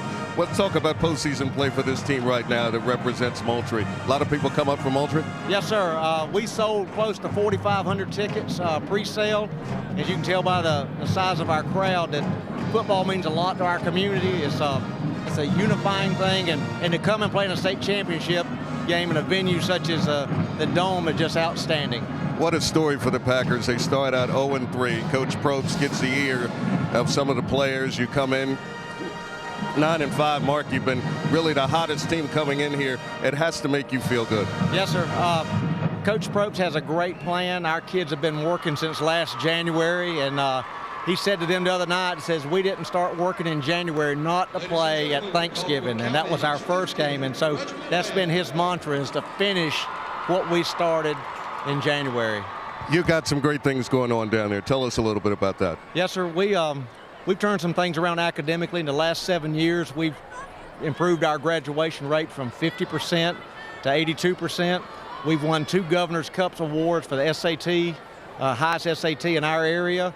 And Region 1 Act play, we've won it 2 out of the last 3 years. Our math team has won a lot of things, and so we feel like we're making a move and making a difference. And we've actually reduced our dropout rate, like I said, from about 38% down to 8% last year. All right, Bob Jones, thank you. Bob Jones, the outstanding principal at Colquitt County. Still more to come. We're going to hear from the Brookwood Band and a whole lot more. We are at halftime. Colquitt trailing Brookwood by the count of 28-21 here on the great GPB and GPB.org.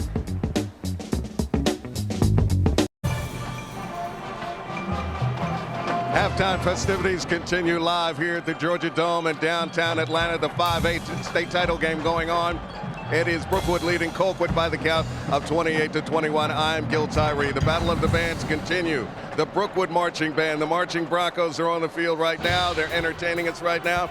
And of course, Laura Moat Stanley is the band director, and they are part of a program entitled, the show is entitled Motown 2010. Let's listen in to the Brookwood Bronco Marching Band.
The award-winning Brookwood Bronco Marching Band, Ain't No Mountain High Enough, part of their Motown 2010 performance here today.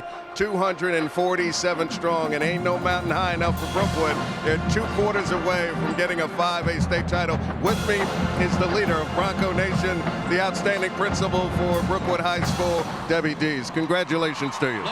Thank you so much. We're so happy to be here representing Gwinnett County Public Schools.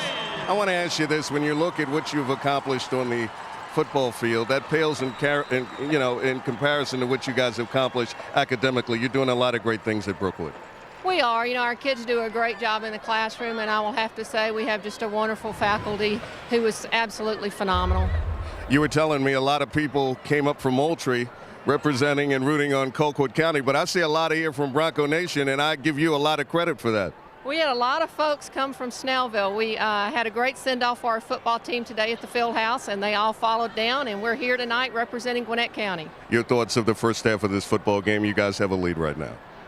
Very proud of our kids. Not quite sure what happened there the last 16 seconds, but our kids have done a great job. Well, Coach Cruz, I'm sure, will get it fixed in the locker room. I want to wish you a happy holiday, and also I want to say thank you again for letting us be a part of such a great championship with Brookwood. Thank you so much. Go Broncos. And, of course, Brookwood and Colquitt County battling for the 5A state championship right now.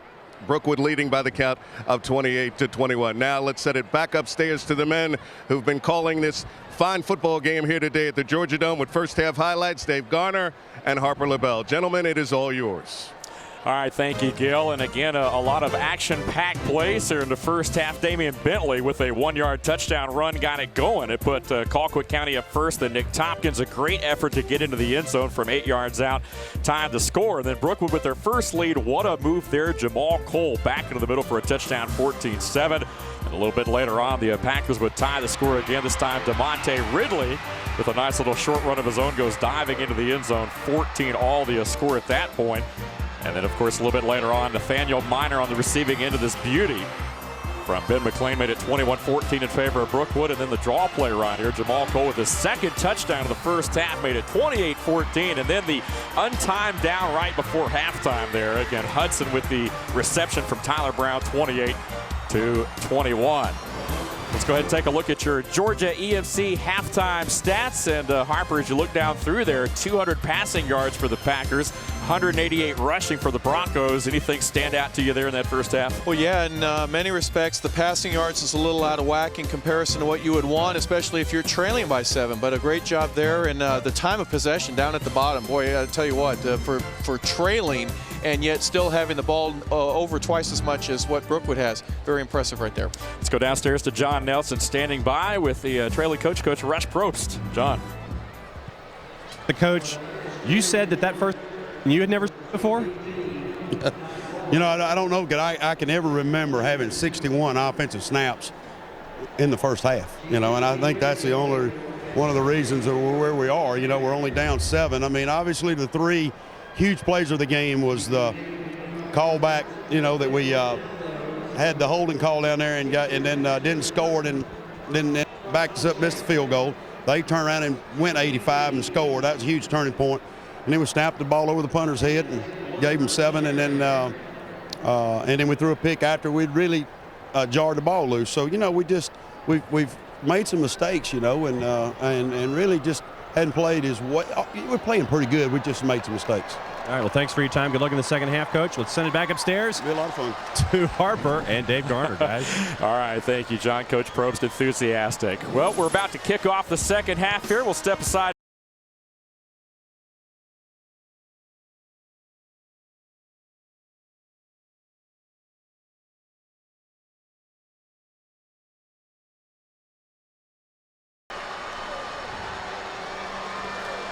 Brookwood 28-21 over Colquitt County as we get set to kick off the second half. 12 of the last 16 state champs in Class 5A have come from either Region 1 or from Gwinnett County. And the same thing's going to happen here tonight, the 7th head-to-head meeting between Region 1 and Gwinnett. And it was an excellent first half. Dave Garner, Harper LaBelle back with you. John Nelson on the sidelines here tonight. Of course, Gil Tyree of GPB Sports Central joining us as well. It's been an action-packed weekend as the Packers booted away. Brookwood will be on offense to start the second half. Oscar Luna kicking it off. That's Andre Sims on the return. He's got some room. Watch out. 35, There 40. he goes. Down the sideline. It's a foot race, and Sims will win it. To the house. Andre Sims, are you kidding? Wow, what a way for Brookwood to open the second half. What a great patient read that Andre had there. Once he caught the ball, he let the blockers get the position that he needed to. Made a great turn at where the numbers were at about the 20, 25-yard line. Next thing you know, it's a foot race that he wasn't going to let anybody win. Great job of making an impact from the opening statement here at the second half. Look at him go, folks. Blazing speed. I mean, there are some fast guys on Colquitt's team, and he just blew all of them away. Well, we talk about offense, we talk about defense, but how special are special teams? We talk about the kickers in this matchup, and here's Eric Yang looking to add the PAT, but a big return right there by Sims, and just like that, the Packers had cut it down to a touchdown at the end of the half. But Brookwood needing just a kickoff return to go back up 2 touchdowns, an 87-yard kickoff return by Andre Sims, the senior. And now you know why he's going to be playing football at the next level next year. Well, here you're thinking the last play or two of the half hurts his knee a little bit on that interception that ends up getting called back, and his guy ends up scoring a touchdown on him. I bet he went into Mark Cruz and said, "Coach, I don't care what happens. Put me on kickoff return. I'm going to make something happen right now." All right. Well, I'll let you do it. Yeah, when you've got a talent like Sims, you can't afford to keep him on the sideline. I mean, you got to have him out there. Well, he's a competitor, and so after giving up a play, he wanted to make up for it, and boy, he sure did right there. Well, the good news for the Packers, Harper, is there's still a whole half of football left here to play. You saw Coach Probst on the sideline there, but this is not a Packer team that panics. They've been in this position before, and they've got a whole half here to do it. Yeah, they may get another 50, 60 plays if they get anything close to what they did in the first half. Absolutely. Anything can happen. So here is Yang, who will use his right foot this time and gets a little bit of a running start. We'll see if he can put it back in the end zone. This was a low liner, and it will go off the fingertips of Cooper and go into the end zone. So not the conventional touchbacks we've seen here tonight. A little bit more power behind that one. But nonetheless, the Packers will start from their own 20. No, he just mishit that one a little bit, and it's only a fraction of the ball that goes from where it's in the air for 5 or 6 seconds, or one like that where it's real flat. It ends up going directly into the hands there from the 5-yard line. But there's so much trajectory that it still goes through. 1st and 10 on the 20. Browns numbers in the first half: 30 attempts, 200 yards, a touchdown, and a pick. But that's a lot of passing. That's more than most teams throw in a whole game. So Tyler Brown again behind that offense. It's a big offensive line. Giddens, Brewer, Rhymes, Ward, Mobley. Ward is a 6'7", 280-pound senior at left tackle. Here is King, who opens the half with the football, and good yardage on first down. And really, Harper, that was the key for this Packer team in the first half, was picking up great yardage on first down, setting up those second and shorts. They don't even have a second down right here. Yeah, great job here of reading the blockers in front of you. Garrett Brewer gets on the inside and gets a piece of a guy, and Tevin King is able to follow him for a first down. Morgan Hennessy on the last stop. Not much room there on this one, though. Devontae Ridley, the play there, the carry. And you see number 30, Jonathan Brown, one of the guys in there along with Ferris out of the secondary. Again, Brookwood last year was just 6-6. They made it to round 2, but just 6 wins over the last 2 years. So what a turnaround this year. The Broncos probably the turnaround team in the state of Georgia, now 13-1 and playing for a state title. And here is King, who cuts it up in there across the 25, but once again minimal yardage, maybe 2. And he'll bring up third down. It's interesting you point that out, Dave. Brookwood, for their standards, a couple of 6-win years would be, in some cases be a good year for some folks, but not for Brookwood. And they've worked very hard in the off season from the time spring ball took place all through summer, and the results have paid off dramatically for them. Third meeting between the two here tonight. Here's Tyler Brown hit as he lets go of it, and Lynch is going to fall on it. And they are going to say it's a fumble and a recovery by Cameron Lynch and the Bronco defense. Well, that counts as a sack and a fumble caused and a fumble recovery. That's a 3-headed monster right there. Look at him come around the end, folks. He is so quick. Gosh, he is amazing, and he's low to the ground, and some of these big guys just don't know how to guard him. They don't know how to block him, but look at this young man. He's going to be playing a lot of football for a long time to come. Lynch came into the game with about 17.5 sacks. We'll add to that total here in the state championship game. And now the Broncos already up 2 scores with the ball at the Packer 28. Trying to pad their lead even more. Meyer in motion, but they'll pitch it. And that is Tompkins, who breaks free down to the 25. A gain of a few there. Stephen Moore, the linebacker, over there to help make the stop defensively. Excellent ball position. Ball's in the right hand by Tompkins. Doesn't get knocked loose. It's one of those plays where he had to fight for those yards on his own. Got hit a couple times there behind the line of scrimmage, but still able to fall forward and get a couple yards out of that. It'll be 2nd and 6. Look at the backfield here tonight. The 2,000-yard rusher is certainly living up to it. Tompkins already over 100. Cole, a player or two shy of it. And now we'll see Faulkner, the fullback, in there as well to lead the way. Not going to carry a lot, but he paves the way for Tompkins and Cole to run through. And this time Tompkins down to about the 21. Newsom and Moore combining for the hit.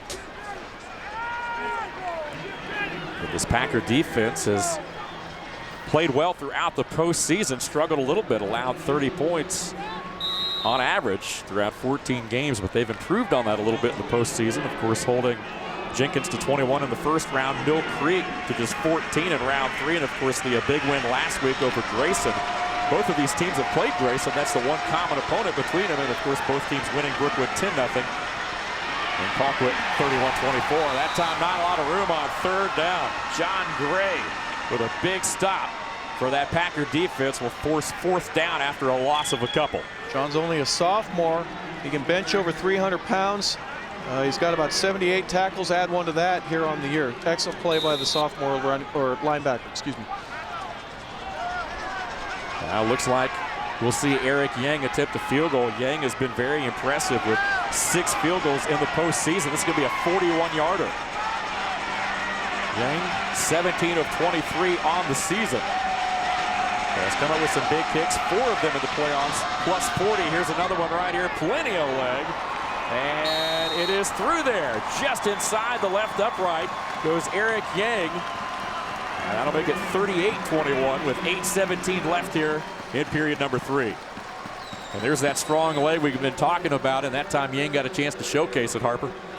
Yeah, this guy could put that was a 50, maybe even a 60-yarder. You know, it's funny how guys, when you get for 40, they put it through with 20 yards to spare, but you put them at 60 and they get real nervous because they have to overkick it. He's got a great smooth approach. And he's only been doing this for a short time, folks. This is his first year of football. He's a senior. So if he gets real lucky and wants to do this for a living, he may have someone that would be interested in him. But that's at least the 6th kick this playoff time that he's had for at least 40 yards or more. He's got a 49-yarder, 47, a couple from 41. So he's an excellent add-on for your football team. Anytime you can enhance your game, your kicking game especially, with a guy as reliable as this, well, that's just an extra feather you get to put in your cap. Yeah, 2 field goals of 40-plus yards in round 1 against Alpharetta. Hit a 40 and a 49-yarder against Norcross in round 2. Adds one on here from 41 in the state championship game, and here's another long kickoff, and guess where that one's at?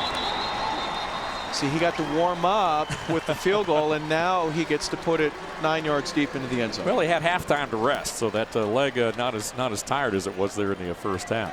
When you look at him, he runs off the field. I mean, he's got smile. He's just got the genuine enthusiasm, and he loves it. I really enjoy seeing guys like this run around and have a great time. That's what high school football is all about. So now the Packer offense will go back to work. We talked about Tevin King, and he was only held to 58 yards rushing last week against Grayson, but Tyler Brown was able to get it done through the air. The Packers did just enough. Played good defense. King, of course, had the game-winning touchdown. Hudson, though, had 9 receptions for 195 yards and 2 touchdowns. And that was a school record in receiving yards last week for a single game. Here's King, breaks 1 tackle, stays on his feet, watch out. And just shy of another first downer, right at the marker, actually, at the 30. Juwan Ferris made the stop, and a gain of 10 and a first down for King. It just barely gets across that 30-yard stripe, but excellent pickup there for him. He's done a great job of following his blockers and getting behind him, and that way he had to do little things more independently. He's got Trey Cooper wide open. Good open field tackle in the flat by Jackson, the free safety. And Cooper with his 4th catch of the night. No team has started the season 0-3 in Class 5A and won a state title, so the Colquitt County Packers trying to become the first team to achieve that here tonight. But they trail by 17. They'll keep it on the ground. King once again tries the middle. Excuse me, that's DeMonte Ridley. And Ridley not with a lot of yardage there on that play. Well, many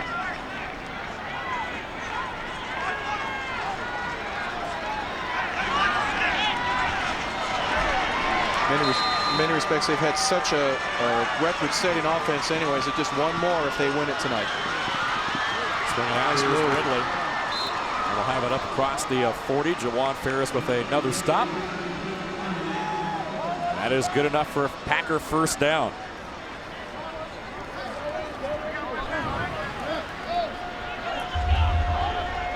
Again, 7:07 left here in period number 3. Another injured player for Brookwood. Yep. Bronco down Appears back to be at 38. Carlos Granado again. Yep. 7:07 left here in period number 2. We'll step aside for just a moment. Again, you're watching the Class 5A State Football Championship live on GPB.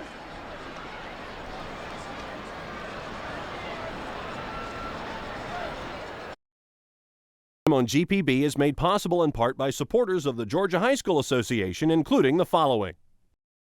This stage is nowhere near Broadway, and none of these actors will be accepting an Oscar anytime soon. Still, they are rehearsing for something important. While they learn their lines, they're also learning teamwork, discipline, self-confidence, that everyone has a part to play. Skills that will make them stars long after the curtain falls. The National Federation of State High School Associations reminds you that when kids take part in high school activities, they get set for life.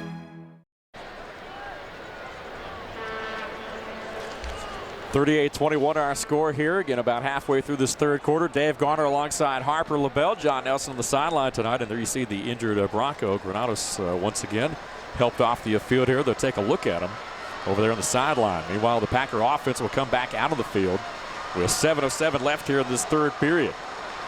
And the Packers, your 1994 state champs, defeated Valdosta. Brookwood, your 1996 champs, also beat Valdosta as well after losing to them in the opening week. Came back and beat them in the title game there. So both these teams parallel each other a little bit historically. And right here they meet against each other. Here is Tevin King, bounces off of one tackler, trying to hit the corner. He's got the edge. Watch out, still on his feet. Stays in bounds, 30, 25, 20, and finally shoved out at the 10-yard line by Nick Tompkins. But what a run by King. You talk about making something out of nothing. He had 3 or 4 different holes. Nothing there, and there's nothing here. And I'm going to give you one more little fake and get to the outside, turn it back in. Nick Moore tries to get him. And Nick Tompkins is the only one with the speed to get him there at about the 9-yard line. What a play. They're going to mark him just shy of the 10.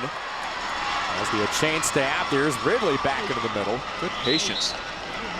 Clears it down just shy of the 5. Again, well over 1,700 yards on the season in rushing for King. So he's well over 18 now, especially after that run. Meanwhile, Ridley is also closing in as well with the ball game he's had here tonight. And all of a sudden, this Packer offense, Harper's back in business. And here's King, right side driving, end zone, touchdown.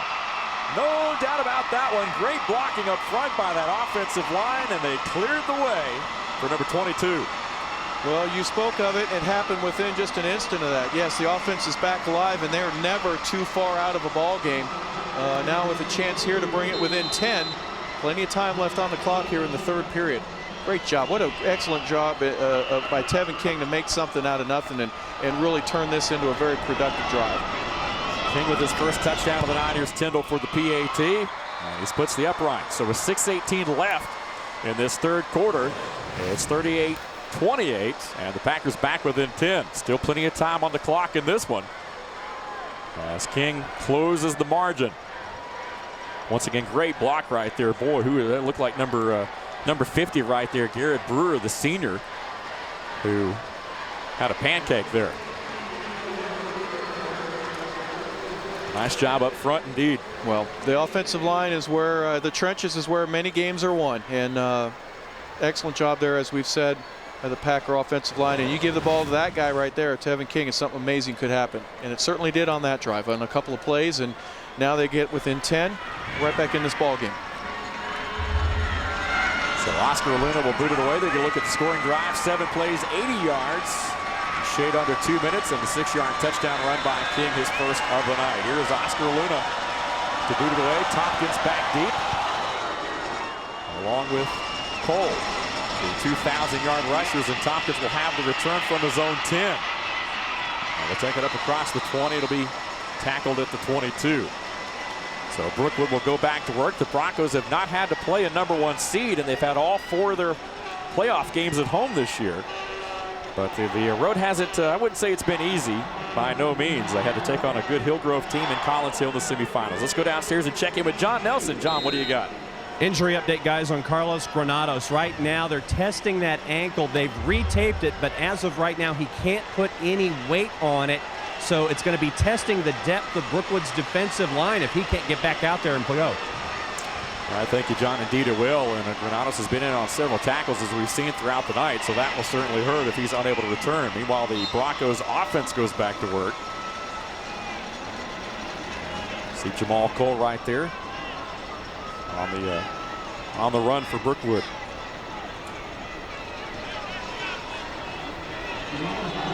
Now Tevin King is just a few yards shy of 2,000, and coming into the game, we talked about whether or not he might get close to that or not. He was going to need a good chunk of change there, Harper, but now he's only needing 10 more yards. We'll see what happens when the Packers go back on offense. What an incredible achievement. We're glad we're here.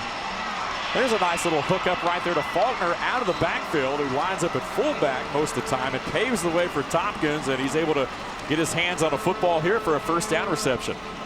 Yeah, if I'm a defender, I'm thinking, well, they're not going to give it to him. I'm going to go guard one of these other guys. But that's exactly when they do give it to you, is when you don't think they will. Quick little 3-step drop, actually 5-step, hits him right over the middle, and he falls forward for another 7 or 8 yards. Excellent job there by Faulkner. We're going to look at the Broncos there. And Faulkner, who was an excellent blocker, but showed some good hands right there as a receiver, and he'll slide up in the slot this time. 1st and 10, ball at the Brookwood 42. McLean firing down the field. He's got Sims inside the Packer 35, slips a tackle, and he'll go inside the 25 down to the 24. And that's Andre Sims showing off his receiving hands. Terrific patience there by Ben McLean to wait for Sims to break free. He's running a deep crossing inner route. It's called a dig route. Gets in over the middle. Excellent play. Watch him. He gets back here on his 7th step, waits for it to clear out, and it does. Wide open there for Sims, who picks up an additional 15, now 20, 23 yards after he makes the catch. Ben McLean has such a smooth delivery, very quick delivery. I love watching him throw the football. Yeah, he's got a big-time arm. We'll probably be seeing him on Saturday sometime soon, too. So just like that, the Broncos with a big play into Packer territory. Fake the handoff right here, going to swing it out. Big hit, but a nice reception nonetheless. Jonathan Brown with the reception, hung on to it. Took a big hit from a couple of Packers, but held on. Yeah, Jonathan just lined up in the slot there. What he was able to do is just sit down in the zone. Ben McLean finds him, and a pickup of another first down. They're down to the 14, just inside the 14-yard line. Here is Cole, his hit and drop. Loss here of about 3 yards. Nice job by Quan Daniels. Daniels is a guy we haven't talked a lot about here tonight, Harper, but had 3 sacks last week against Grayson and played a huge role in the Packers semifinal win. Yeah, he had one of those great quotes. We knew we had them when we were going to force them to pass. And he just peeled his ears back and got some pass rushes and made some sacks in that big game. And here he gets across the line of scrimmage before anybody's ready for him and creates a 3-yard loss with that play. Now it's 2nd down at 13 with 3:44 on the clock here in this 3rd quarter. Twins near side this time. Faulkner lines up in the backfield.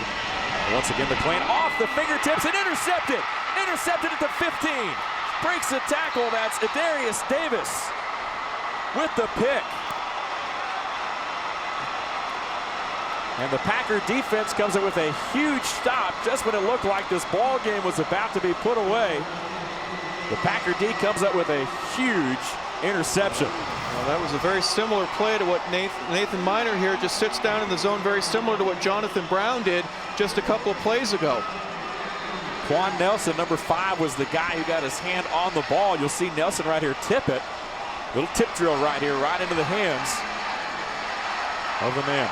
I'm sure Ben McLean wants that ball back, but hey, the momentum has changed. We're getting the ball there on the 15-yard line, and here come the Packers.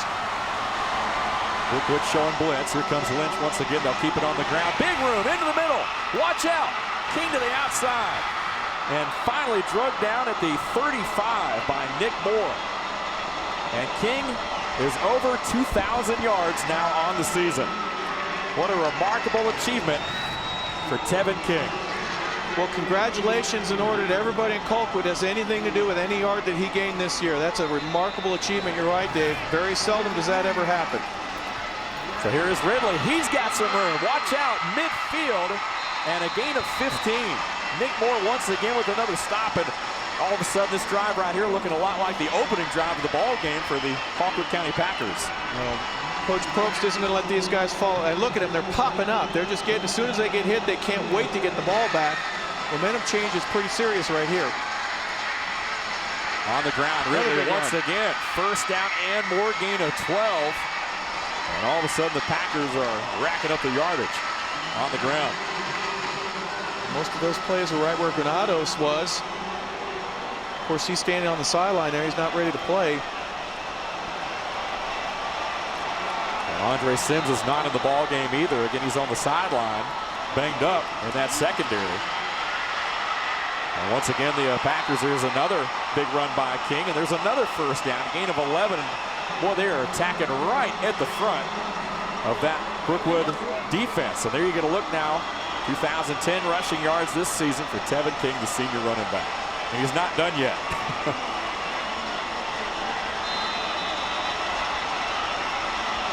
Once again, King bust out, and that would have been a big play had Galbraith not corralled him. He had some real estate in front of him if he was able to get past that tackle, but nonetheless, it's 2nd and 6. That's the first play out of the last 4 or 5 that has not gone for a first down.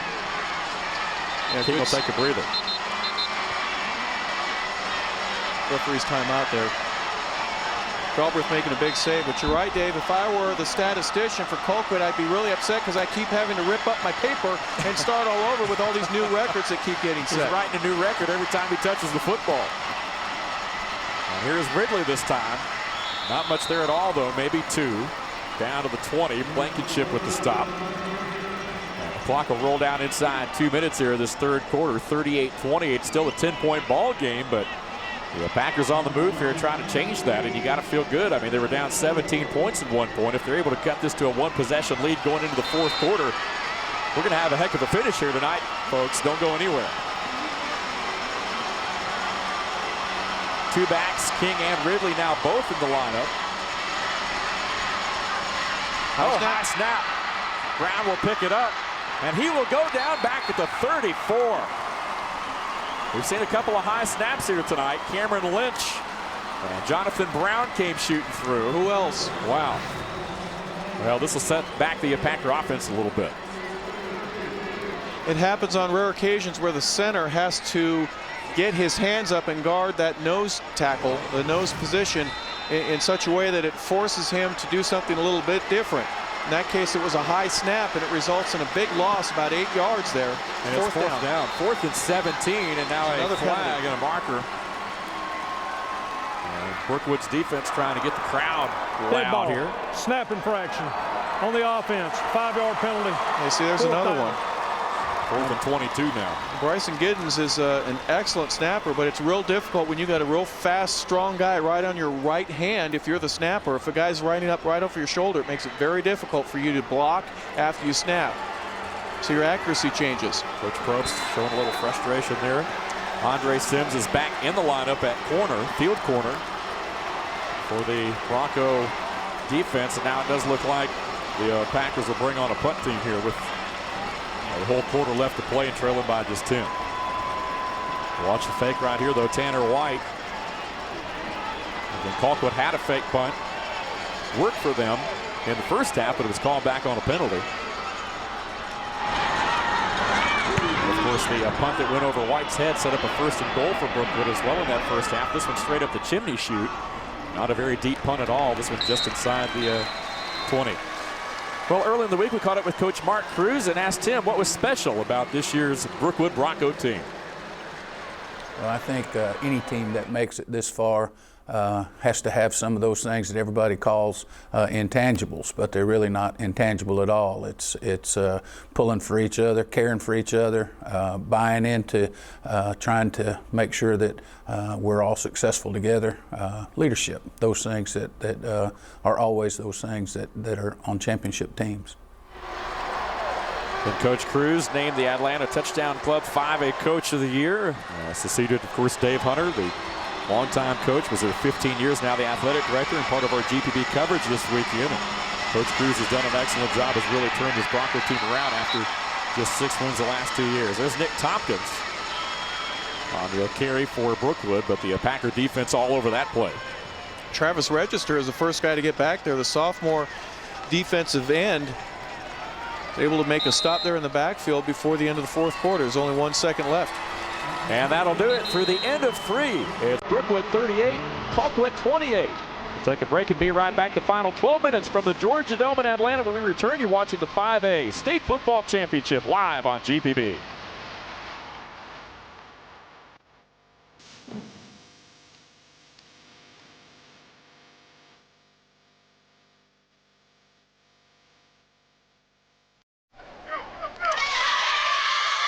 Back here live inside the Georgia Dome, 38-28. Brookwood leads Colquitt County as we get set for the start of the 4th quarter. We're going to look at the Bronco cheerleaders in the house here tonight. Dave Garner alongside Harper LaBelle. John Nelson on the sideline with us here. And in the final 12 minutes to decide the 5A State Football Championship and numbers through 3 quarters. When you look at what they've done offensively, Brookwood's run 32 offensive plays.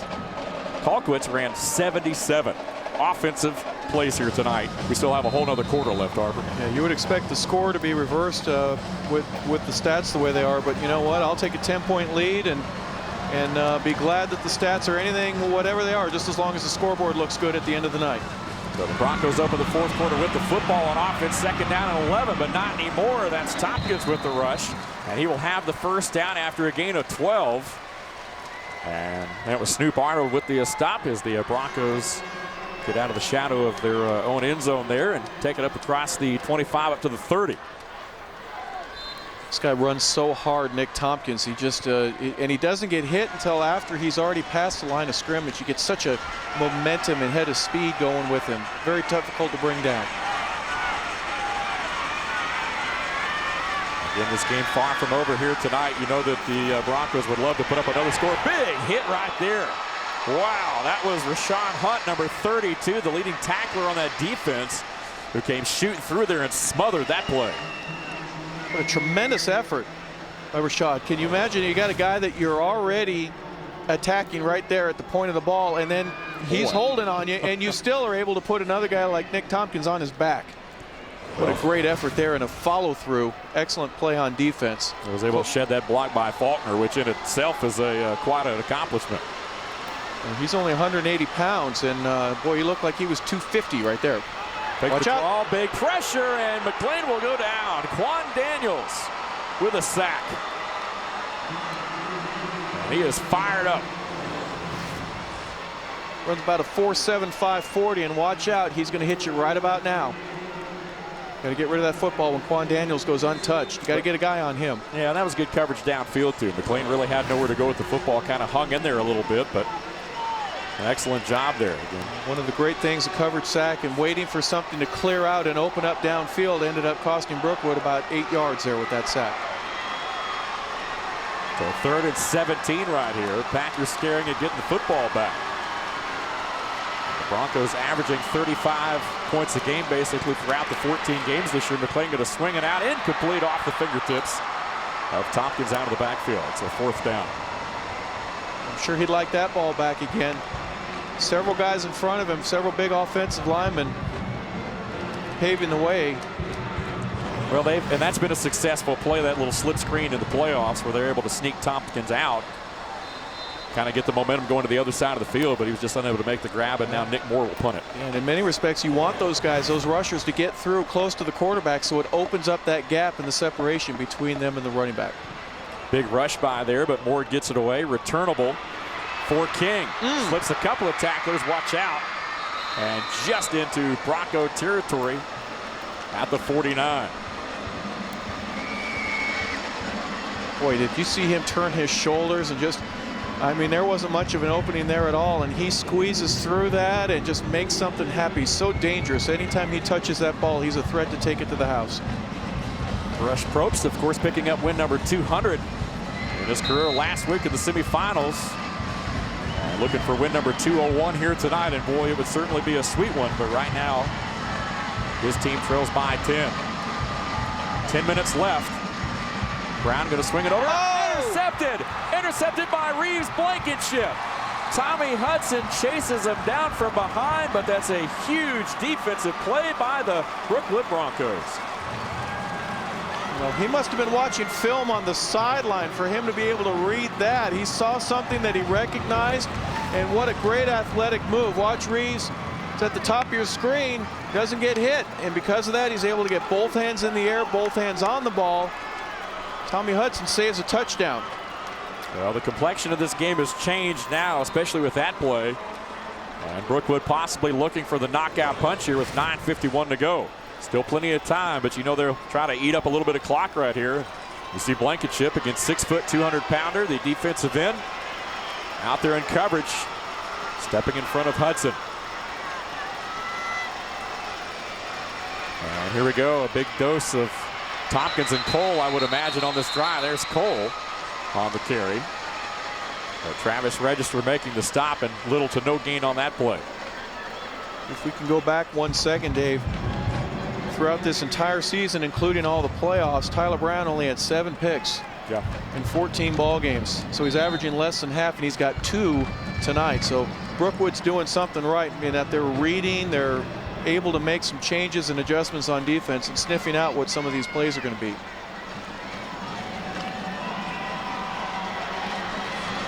We're going to look at Ben McLean.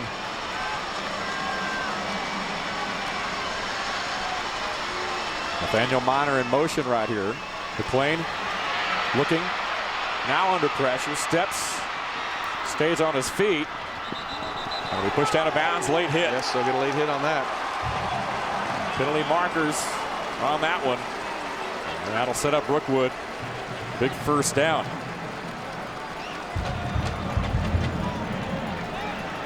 Looked like Wayne Jackson, number 90, was the guy over there. And maybe got a piece of McLean as he was stepping out. Well, he had Nathaniel Minor. Personal foul on the defense. Half the distance to the goal results in a first down. Nathaniel Minor was running a slant route underneath. He was open, but Ben wasn't able to hit him at that time. He just wasn't, his feet must not have been ready. We're looking for something different. Buys time, gets to the numbers, and decides to turn it up here right before he gets to the sideline. And obviously he's hit as he approaches out of bounds, and the tackle on there puts the ball just outside the 10-yard line for the Broncos. One back, it's Cole. They'll run a draw play into the middle. 5, driving still on his feet. Jamal Cole into the end zone. Wow. What a run. Jamal Cole with his 3rd touchdown of the night. Reminds me a lot of a Ronnie Brown, same number and all. He's a human pinball right there where he gets the ball, and once he gets to about the 5, he's bounced around. Watch the balance here, folks. He gets the ball about the 15. Next thing you know, he's hit there, and he's hit one more time, and then he falls forward into the end zone. Pay dirt. Excellent job there by that running back. Just to score another touchdown here in a state championship game. Well, there you get a look at Cole right there. Has had a huge night for Brookwood. Eric Yang to try to add the PAT right here and try to remain perfect. And does so. So with 8:48 left in the contest, Brookwood strikes again, goes up 45-28 as you see Jamal Cole going into the end zone. Step aside and be right back. The Class 5A state championship game is live on GPB.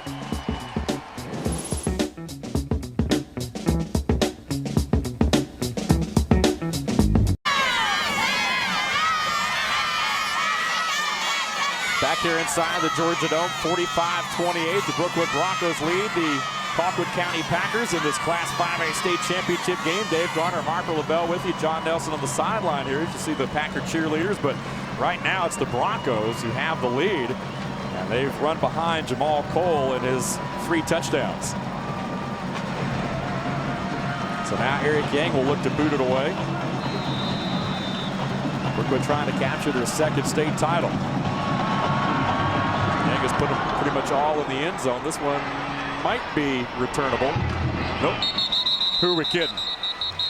3 yards deep in the end zone, and the Packers will bring it back to the 20. Well, again, the 2010 Georgia Sports Hall of Fame class of inductees includes 2 from Moultrie.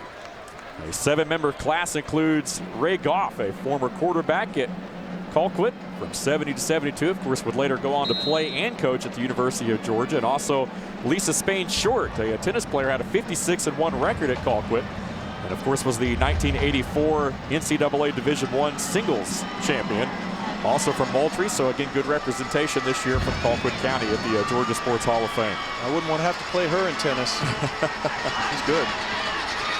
So Tyler Brown and that Packer offense back to work, but with their work cut out for them. Here is Tevin King, who is shoved out as he crosses the 25. Again, 8:39 left in this ball game. And the Packers have been in hurry-up mode since the opening kickoff, and I'm sure nothing will change about that here.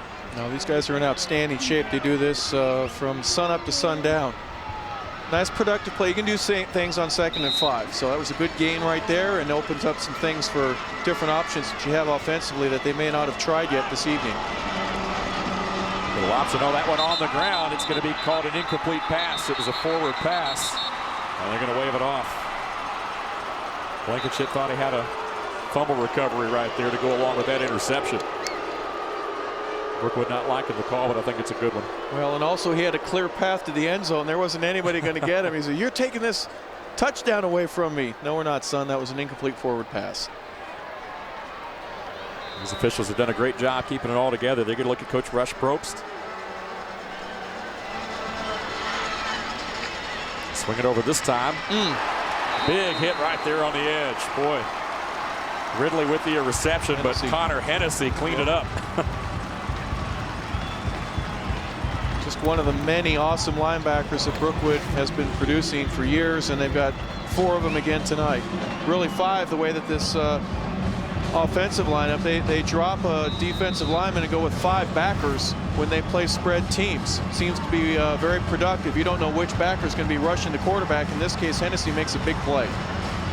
4th down, and once again the Packers will throw for it, and they've got it. Tommy Hudson in the clutch with an 8-yard reception, and the Packers will move the sticks at the 7:54 mark. Big play by Hudson. Keep the drive alive and give you a chance. Well, they're not afraid on 4th down, are they? No. Not with this lineup. Brown swinging it out there. Is Brown, of course, the school record holder in several categories, as John Nelson mentioned earlier. Season yards, career yards, season touchdowns, game yards. Tevin King again on the carry. King, of course, with several school records, including scoring, 220 points coming in. Career touchdowns, 48. Season touchdowns, 35. Had 5 touchdowns in a game twice. That's a school record. Of course, season yards now over 2,000. Brown loading up deep in the flat this time. Has his tight end Smith once again, and they're going to call that one a catch at the midfield stripe. And that play has been there all night long. Flournoy Smith. That's his 7th catch of the evening. He's quickly approaching. He's got over 80 yards now receiving the ball. He's only a junior. He'll be back. Yeah, for 1 foot down, that's all you need in high school football. So it's 1st and 10.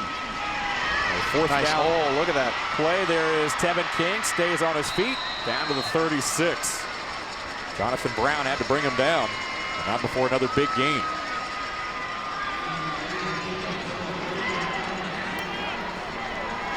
Excellent job there, cutting back and making people miss and getting the next level and getting the 1st down.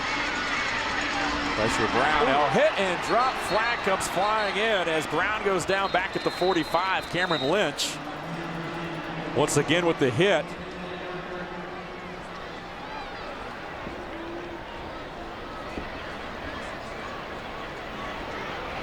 Hit right on the knee. Yeah, he did. Boy, that looked ugly.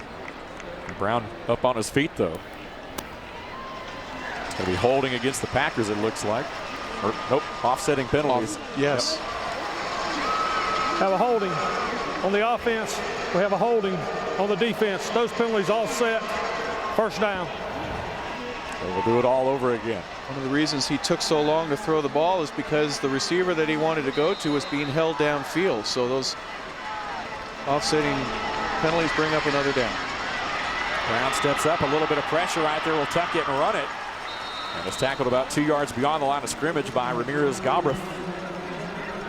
Brown was fortunate, I guess, to avoid the sack there.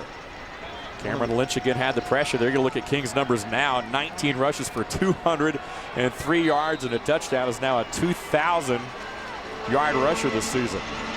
Oh, good tight spiral right there to Hudson. Breaks a tackler, who stays on his feet. Finally thrown down at the 20.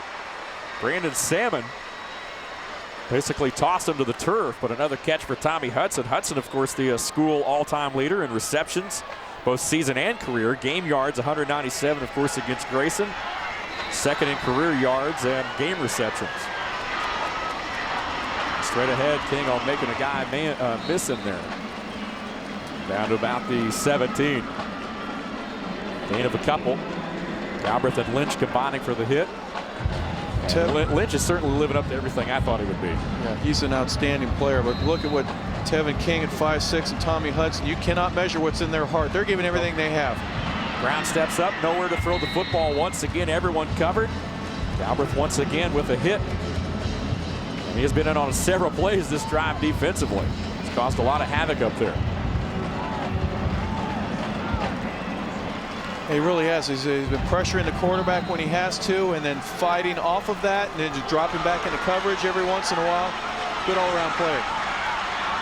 Brown has time. Fires, has Ridley inside the 10. Right at the first down marker. That was a 3rd and 6 play.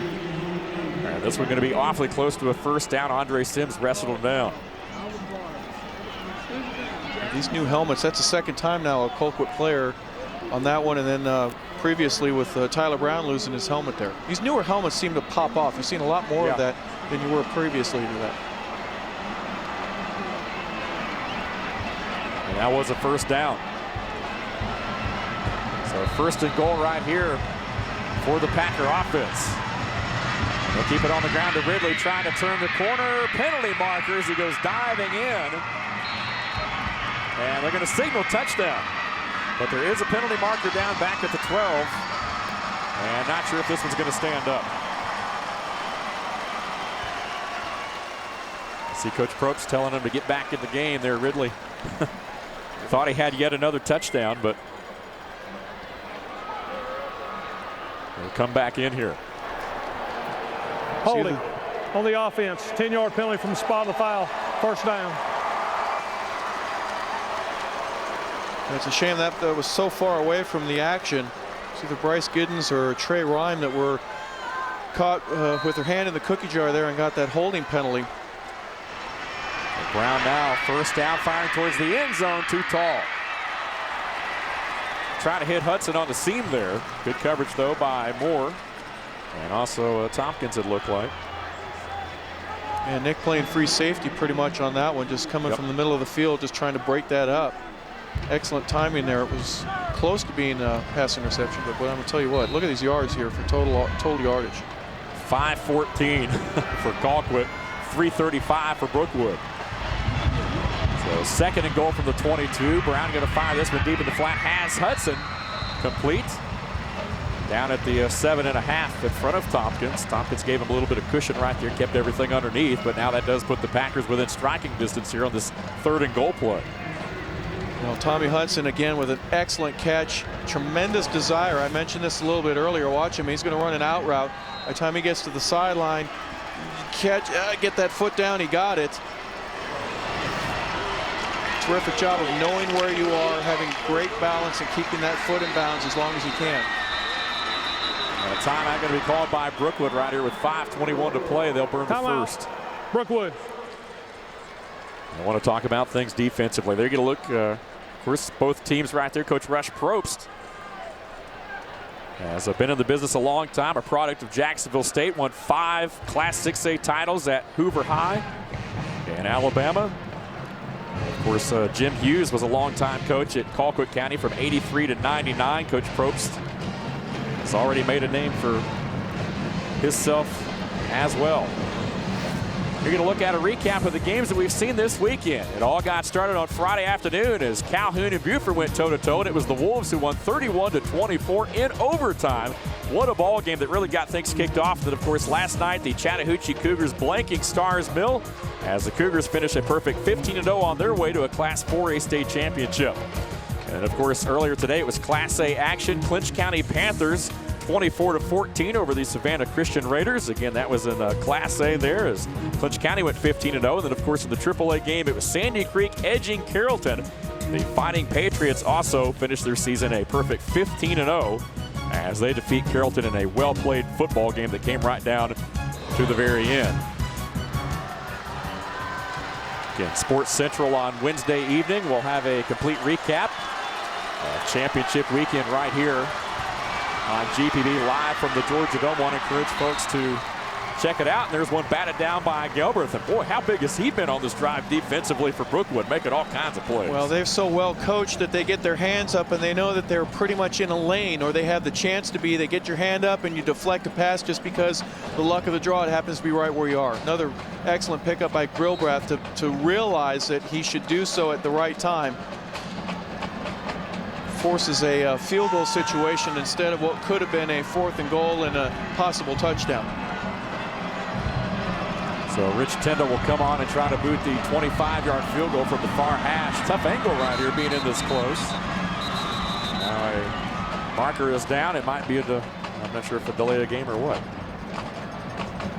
Dead ball. Encroachment on the defense. Half the distance to go. 4th down. That changes the complexion here a little bit, perhaps. You would think so from the 3. Coach Probst already told them on the sideline to kick the field goal. You may want to re-guess that. Well, it looks like they're going to stick with it. So this one's going to be put down at the 10, basically an extra point, but from the far hash, and remember in high school football, they're spread out a good ways there, the thirds there, but looks like Tyndall's going to be able to boot it through and make it look easy. So 45-31 now the score with 5:14 and more than likely an onside kick perhaps coming up from the Packers. Well, you mentioned even from, what would that be, the 20-yard line. Now you bring him in 5 more yards. It's even a sharper angle. So, yeah, you're right. A great kick there by Tyndall. An excellent job. Rich has been a fine kicker for this team. And as mentioned earlier, finding good special teams guys at the high school level, guys that are consistent, can get you 3 points and do things like that over and over. Real important. We saw Coach Probst there on the sideline, boy, as we mentioned, very active, very fun to watch, and admires this Brookwood program a lot. He was actually on the sideline during Brookwood's 2002 championship game and basically consulted with Dave Hunter a little bit about how to run a football program. Took that model over to Hoover and won 5 state championships. Well, he's been doing that. He spent several days during the early part of that season with Dave Hunter and trying to learn what Dave was doing and incorporate that with what he wanted to do. Not really stealing when you have the ability to take and learn from and modify what you like from what other people that are successful are doing. Well, that's definitely an onside kick right there. The way he's going to try to pound that ball into the ground and let it pop up. Good camera work indeed from our GPB crew all weekend long right here. He's going to kick that ball about 2 inches from the top. It's going to take 2 bounces and go right up into the air if he hits it right. Nope, and for the big hop right here, it'll come down though, and it'll be recovered by Nick Moore in there on the hands team, and it will be Brookwood football at the 50. Meanwhile, of course, this Brookwood coaching staff has been together for a long time. John Nelson and I were talking before the game, and several of these coaches have been there for more than 20 years. It's always good to have that kind of consistency in a program. You know, we talked about Ben McLean's dad, Benji, of course, an assistant for a long time, but programs like Brookwood and Roswell that have had those coaches that have been there forever. I think it's important to establish that kind of consistency. You're not only friends, but you're really family with one another when you've been doing it for that long. Tompkins with a couple. And the clock will stop as the Packers will burn the first of 3 timeouts with 5:07 left. Colquitt County. Well, again, the third meeting between these two.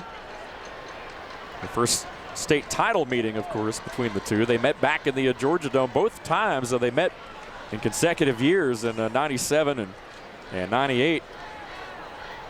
We're going to look at Coach Cruz, and we asked him earlier in the week what he likes most about coaching. I think, when you get to times like this in the year and 40 or 50 or 60 of your past players show up on the sidelines of your games and bring their children back to watch their school and their team play and take pride in what we've developed and those things that have lasting friendships over the years. Coach Cruz certainly a class act, 24 years overall at Brookwood, 34 overall as a coach, and has done a remarkable job indeed. When you think of how hard they work from really sun up to sundown 7 days a week during this time of the season, what a commitment it is. Straight ahead and a rare carry for Cameron Faulkner. Punches it forward for 2 or 3 to bring up 3rd down. Harper, 6 of the 10 finalists this weekend entered unbeaten.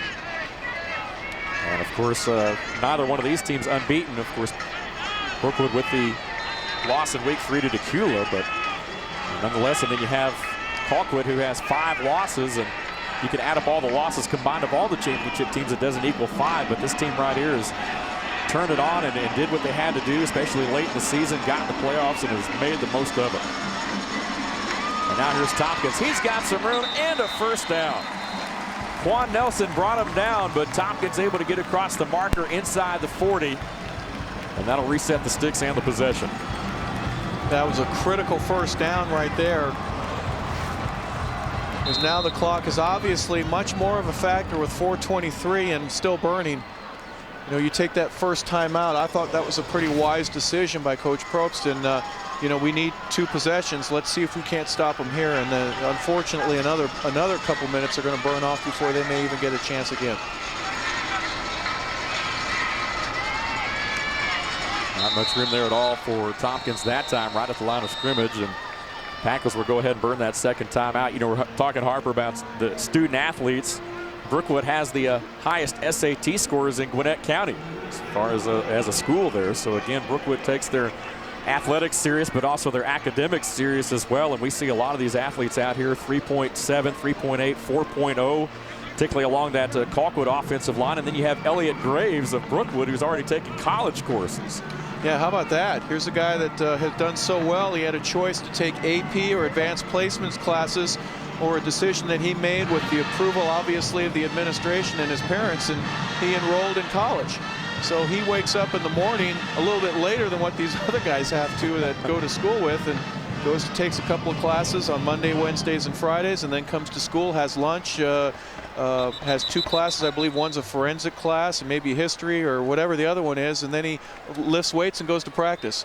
Very busy schedule, but a very unique alternative to education, and one that, maybe because of his brains and his smarts, he gets a head start on college. Interesting thoughts. Taking a look at Jamal Cole, the sophomore. 9 rushes, but 96 yards and 3 touchdowns. When he has touched the ball here tonight, good things have happened. And look at this power eye for the Broncos. But about the same result there. Again, Tompkins on the carry, but the Packers stop him right at the line of scrimmage for no gain. Under 4 minutes and counting here. Colquitt down to just 1 timeout left. They'll try to preserve it here. They'll risk losing the extra 30, 40 seconds. 25 from now, so it'll be about 3:10 before this next play is over. It's 3rd and a long 10, a little bit more than 10, not quite 11.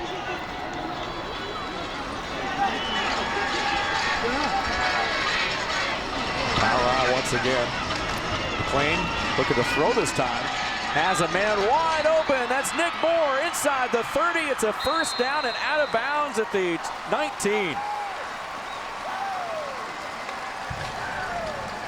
Well, Nick Moore ends up lining up right behind his quarterback, Ben McLean, there, goes in motion, and nobody goes with him. By the time anybody picks him up, I believe that was outside linebacker John Gray that was the closest one to him, or Rashawn Hunt.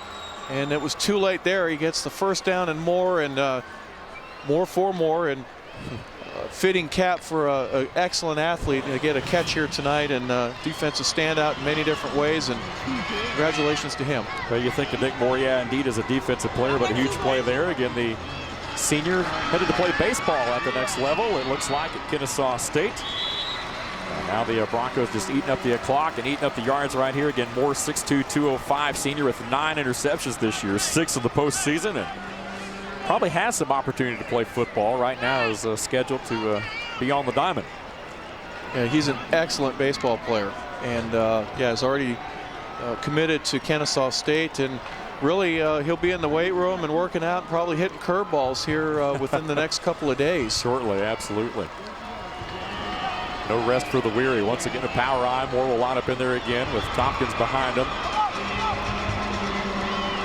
Running that clock all the way down, 2nd and 5. Tompkins down to the 10, going to be about a yard shy of the first down. John Gray with the stop defensively.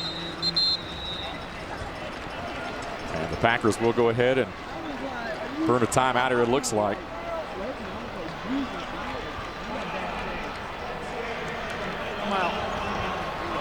Well, DVDs of this game and all 5 championship games can be ordered at GHSA.TV. That's GHSA.TV to order your state championship game DVD. Always a neat feature right here, a great keepsake, and hey, might be a good Christmas present too, you never know. Well, it'll be a Merry Christmas on the Brookwood side. Great gift for them and family and friends. You know, it's a community thing where there are more than one people in your family, or more than one person, and all kinds of different folks take a part in what people are doing, and to win a state championship, and what that means not only for now, but 10 years from now when they have that reunion to bring this team back, or 20 years, and the history that it makes. Like Buford, for example, they're going to bring out the same team for 3 or 4 in a row. It's going to be a unique way of trying to summarize their championships there. 4 in a row for Buford. That's unbelievable. So here is Tompkins, breaks it, and he is in. Well, that too is unbelievable that he's able to run off tackle. A couple of these guys are really beat up, especially number 49, Michael Gage, but makes enough of a block there to spring Tompkins free for another touchdown. Take another look at it right here. Nick Tompkins into the end zone for the 2nd time tonight. And that ought to do it right there as the Broncos go up 51-31, pinning the PAT. There you're going to look at the Brookwood crowd fired up here tonight, making the short trip from Snellville, Georgia. Packers had a little bit further of a haul here tonight from Moultrie, no doubt. Again, 2 programs that started playing football around the same time. Again, Brookwood in '82, Colquitt in '78. A couple years prior to that, of course, once the old Moultrie High School combined. And here is Eric Yang, who knocks it through, 52-31. A very competitive ball game here tonight. Well played on both sides, but it's the Broncos who have emerged here in this 4th quarter. Well, they've answered the bell and the call from Colquitt. Colquitt had earlier in the quarter, very early in the quarter, made a real effort to change that momentum, and that interception was really a big thing by Reeves Blankenship. Really kind of slowed things down for them, and Brookwood's just been on a roll ever since. You saw Tompkins' numbers there, well over 100 yards tonight. There's another look at it. Really followed his blockers well. I like the way he runs with patience, and he really waits until things open up. Well, you see that play there, and you realize that nobody from Colquitt touches him until he gets into the end zone. So that means that the offensive line, they're continuing their blocks. They've got their hat on the guy. They're just preventing people from touching him. It's almost like a badge of honor to keep people from touching my running back until absolutely the very last moment. Big kick right here by Yang. Once again, this one in the end zone. Cooper unable to return it. Bonamia, Fussell, Graves, Ledford, Hale, all those guys across the front doing an excellent job here tonight for Brookwood. Of course, the Packer offense, Jeff Hammond, the offensive coordinator, now with 218 to work with. The Packers, of course, have a huge offensive line. Gids at 269 pounds, has a 4.0 GPA. Of course, Brewer and Rhyme 323 senior, huge up front.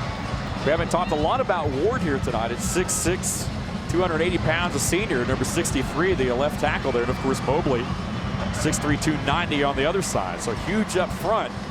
And they've allowed Tyler Brown to rack up a lot of passing yards here tonight. They've protected him. Here's a long pass. He's got Little, Octavius Little, down the sideline and into Brookwood territory. They're going to mark him down at the 32, it looks like. Tompkins on the coverage, and then Little landed awkwardly, is on the turf. But what a throw by Brown and what a catch by Little. 5-step drop, gets some great air on the ball. Octavius Little, look at him. He lands, I think he had the ball hit him in the stomach as he was being tackled there by Tompkins. That's one of those things where it just takes all the air out of you. Yeah.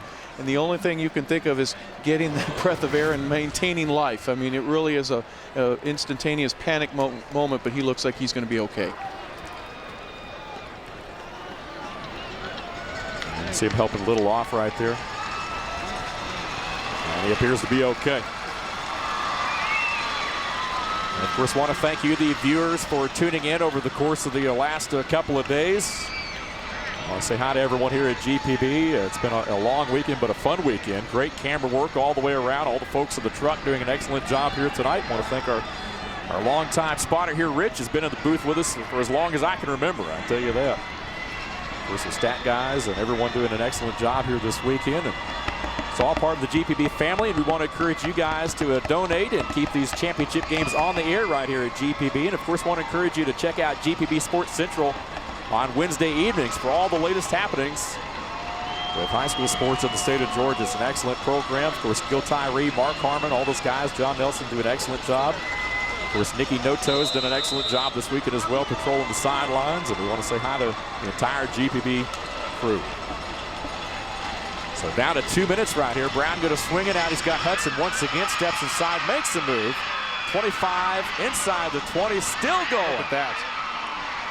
There is no quit in these Colquitt County Packers. Now, he's done that in almost the identical spot just a few short minutes ago. You can't measure a guy by his heart, and here he is. He's 5'9", he's 151 pounds dripping wet, but he is very, very difficult to bring down because he has that little X factor, that desire. No wonder he's a career record holder for the receiving position for this team. Here's first down. Brown again, this time under pressure, going to swing it out as a man wide open. That's King, who races towards the end zone, and he'll get in there. So Tevin King with a receiving touchdown here tonight to go along with his rushing touchdown he had back in the third quarter. Here he is. We're looking at Ty Brown looking, doesn't see anybody and just flings it out there off into the flat. Tevin King is able to get it into the end zone once he catches the ball there at about the 15-yard line. Doesn't see anybody. Sneaks it in, touchdown. Gets him a little bit closer. So here is Tyndall for the PAT. And puts it right through there. So that'll tighten the gap a little bit. 52-38 now the score here inside the Georgia Dome in Atlanta, this Class 5A State Football Championship. Well, there's no secret at all that there's going to be another onside kick. They're going to look at King again, a 15-yard touchdown reception. You don't really think him much as a receiver because of his rushing totals, but he is a favorite target of Tyler Brown. Yeah, he's got over 500 yards receiving this year. I mean, would you not want to throw it to the guy that can't stop it when he's got the ball in his hands? So guess what? Put the ball in his hands. It's pretty obvious. It's actually the second leading receiver on the team behind Hudson. Good week of practice for both teams this week, Harper. Colquitt had a great Wednesday afternoon practice. Coach Cruz mentioned that Brookwood had a great practice all week long, and both teams have come in here and they've seemed pretty relaxed. There's been a couple of mistakes here or there. Packers, they had the snap over the punter's head, which hurt. A couple of high snaps in the spread offense there, but for the most part, it's been an error-free type of game. There've been a couple of picks and things like that, but just good all-around football. That's what you like to see. Well, there's yet to be played a perfect game, and I'm sure that as looking back on film and whatever, you'll see that there are some flaws and errors that take place. But yeah, this has been a pretty clean game, and you would expect that for teams at this level who are reaching it. And you know, most practices you tend to do the same thing over and over again. But boy, what a terrific example of how consistent these guys have been, both of these teams. Well, coming this January, primetime politics and lawmakers join forces to bring Georgia news and current events every weeknight. A new governor, a new legislature, and a whole new show. Be sure and watch weeknights at 7 for all the latest in Georgia politics, only on GPB. And of course, Senator Saxby Chambliss' hometown is Moultrie, Georgia. He's been represented here tonight. It's Colquitt County in these state championship games. And our first year at GPB in high def, folks. Watch it close up. Here we go, Tyndall with the onside kick right here. Once again, though, that's Nick Moore who gets his hands on another one, as he did the time before. Nick Moore, all smiles here tonight, as we mentioned, was a ball boy back during the 02 and 05 title games. And of course, is one interception shy of the school record here. For Brookwood has got 9 this season. Total yards here tonight, 609 to 386. It's amazing to think Brookwood's up 52-38 looking at those numbers right there, but 600 yards in a state championship game. It just shows you what we said up top here tonight, Harper, about how explosive both these offenses are. Yeah, we're only about 10 yards away from it being over 1,000 yards for the evening combined with both of these two teams. Colquitt has no timeouts left. It's going to go backwards from there, so we're not going to have as many yards. But I'm sure Brookwood will settle for having less yards with getting a chance to get a ring that stays on your finger for the rest of your life. Unbelievable ball game here tonight, and the Brookwood faithful start the celebration. Coach Mark Cruz and the Broncos going to capture state title number 2.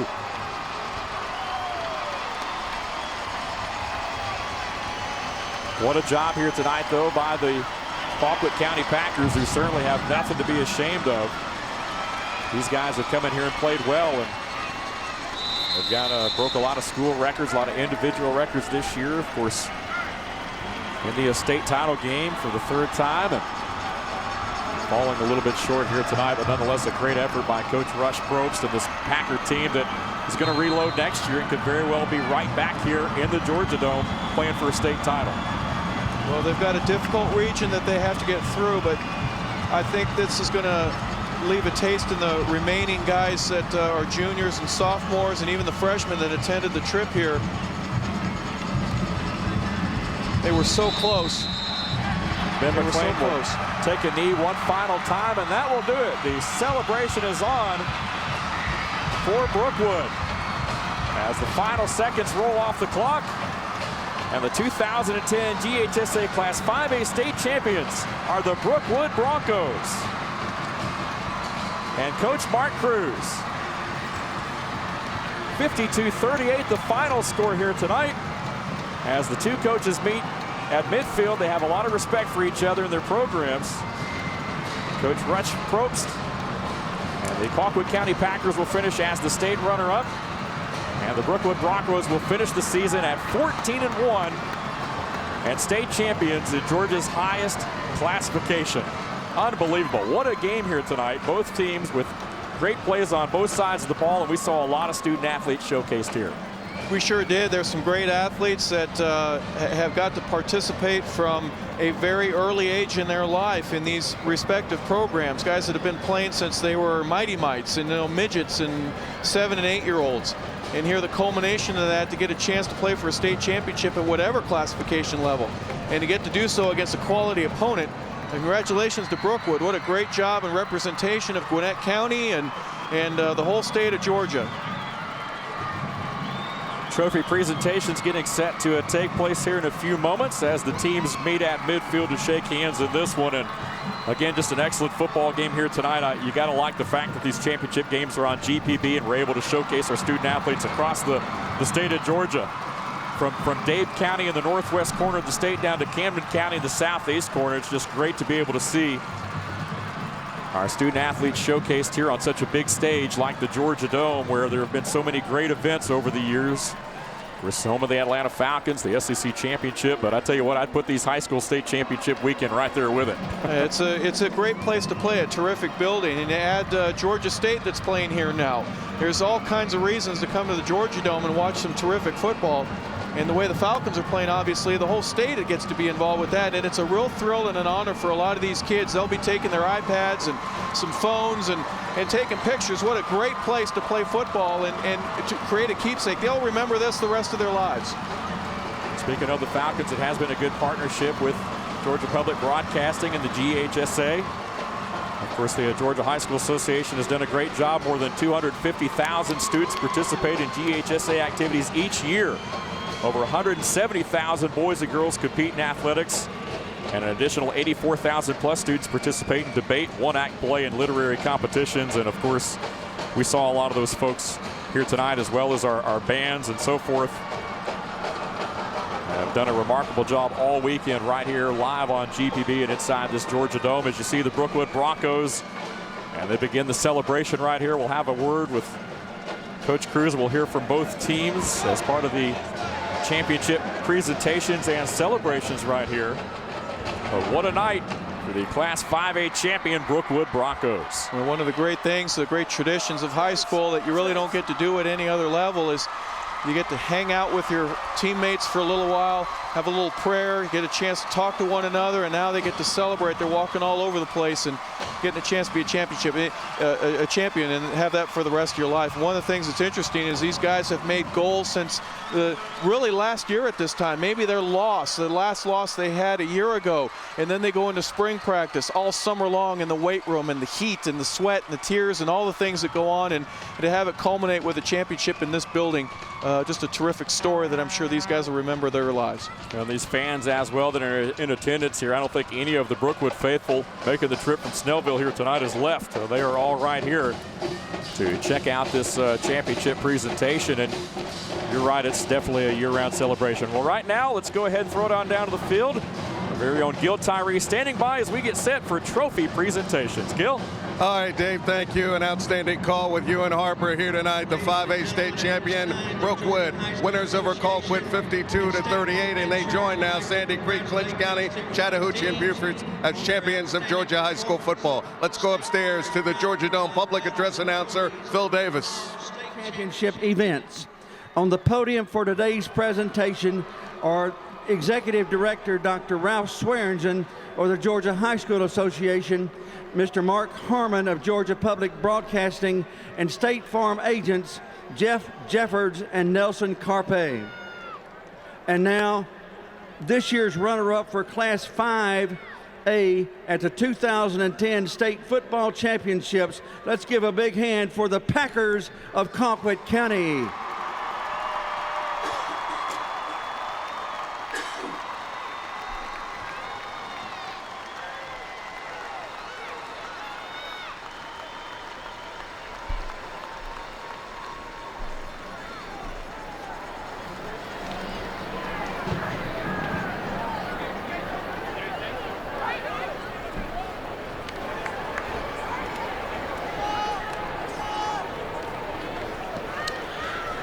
Now for the state championship presentation, we turn it over to Georgia Public Broadcasting's Mark Harmon.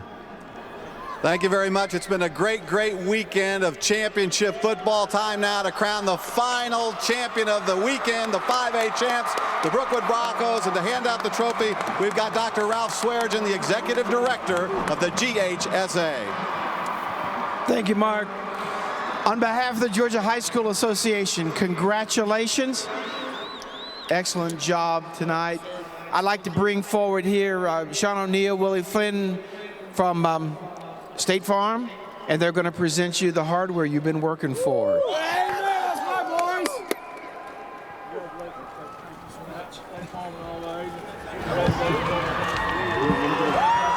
Let's go. Hold it up, baby. We're number one. Let's go. Let's go. Let's go. They are fired up here, the Brookwood Broncos. Cameron Lynch, come back here for a second. Just talk about what this means for you, a senior. You go out on top. It means a lot. We have a lot of guys that balled in this year, and I just want to thank all the underclassmen, for stepping up this year, and I just want to thank them and my whole team. We did it. Mark Cruz, you were on the staff in 1996. Now you're the head coach. Talk about winning this one and bringing it home to Brookwood. Well, there's so many things that go into the success of a football team. Our whole community, our school, the support that we get from our teachers, our administration.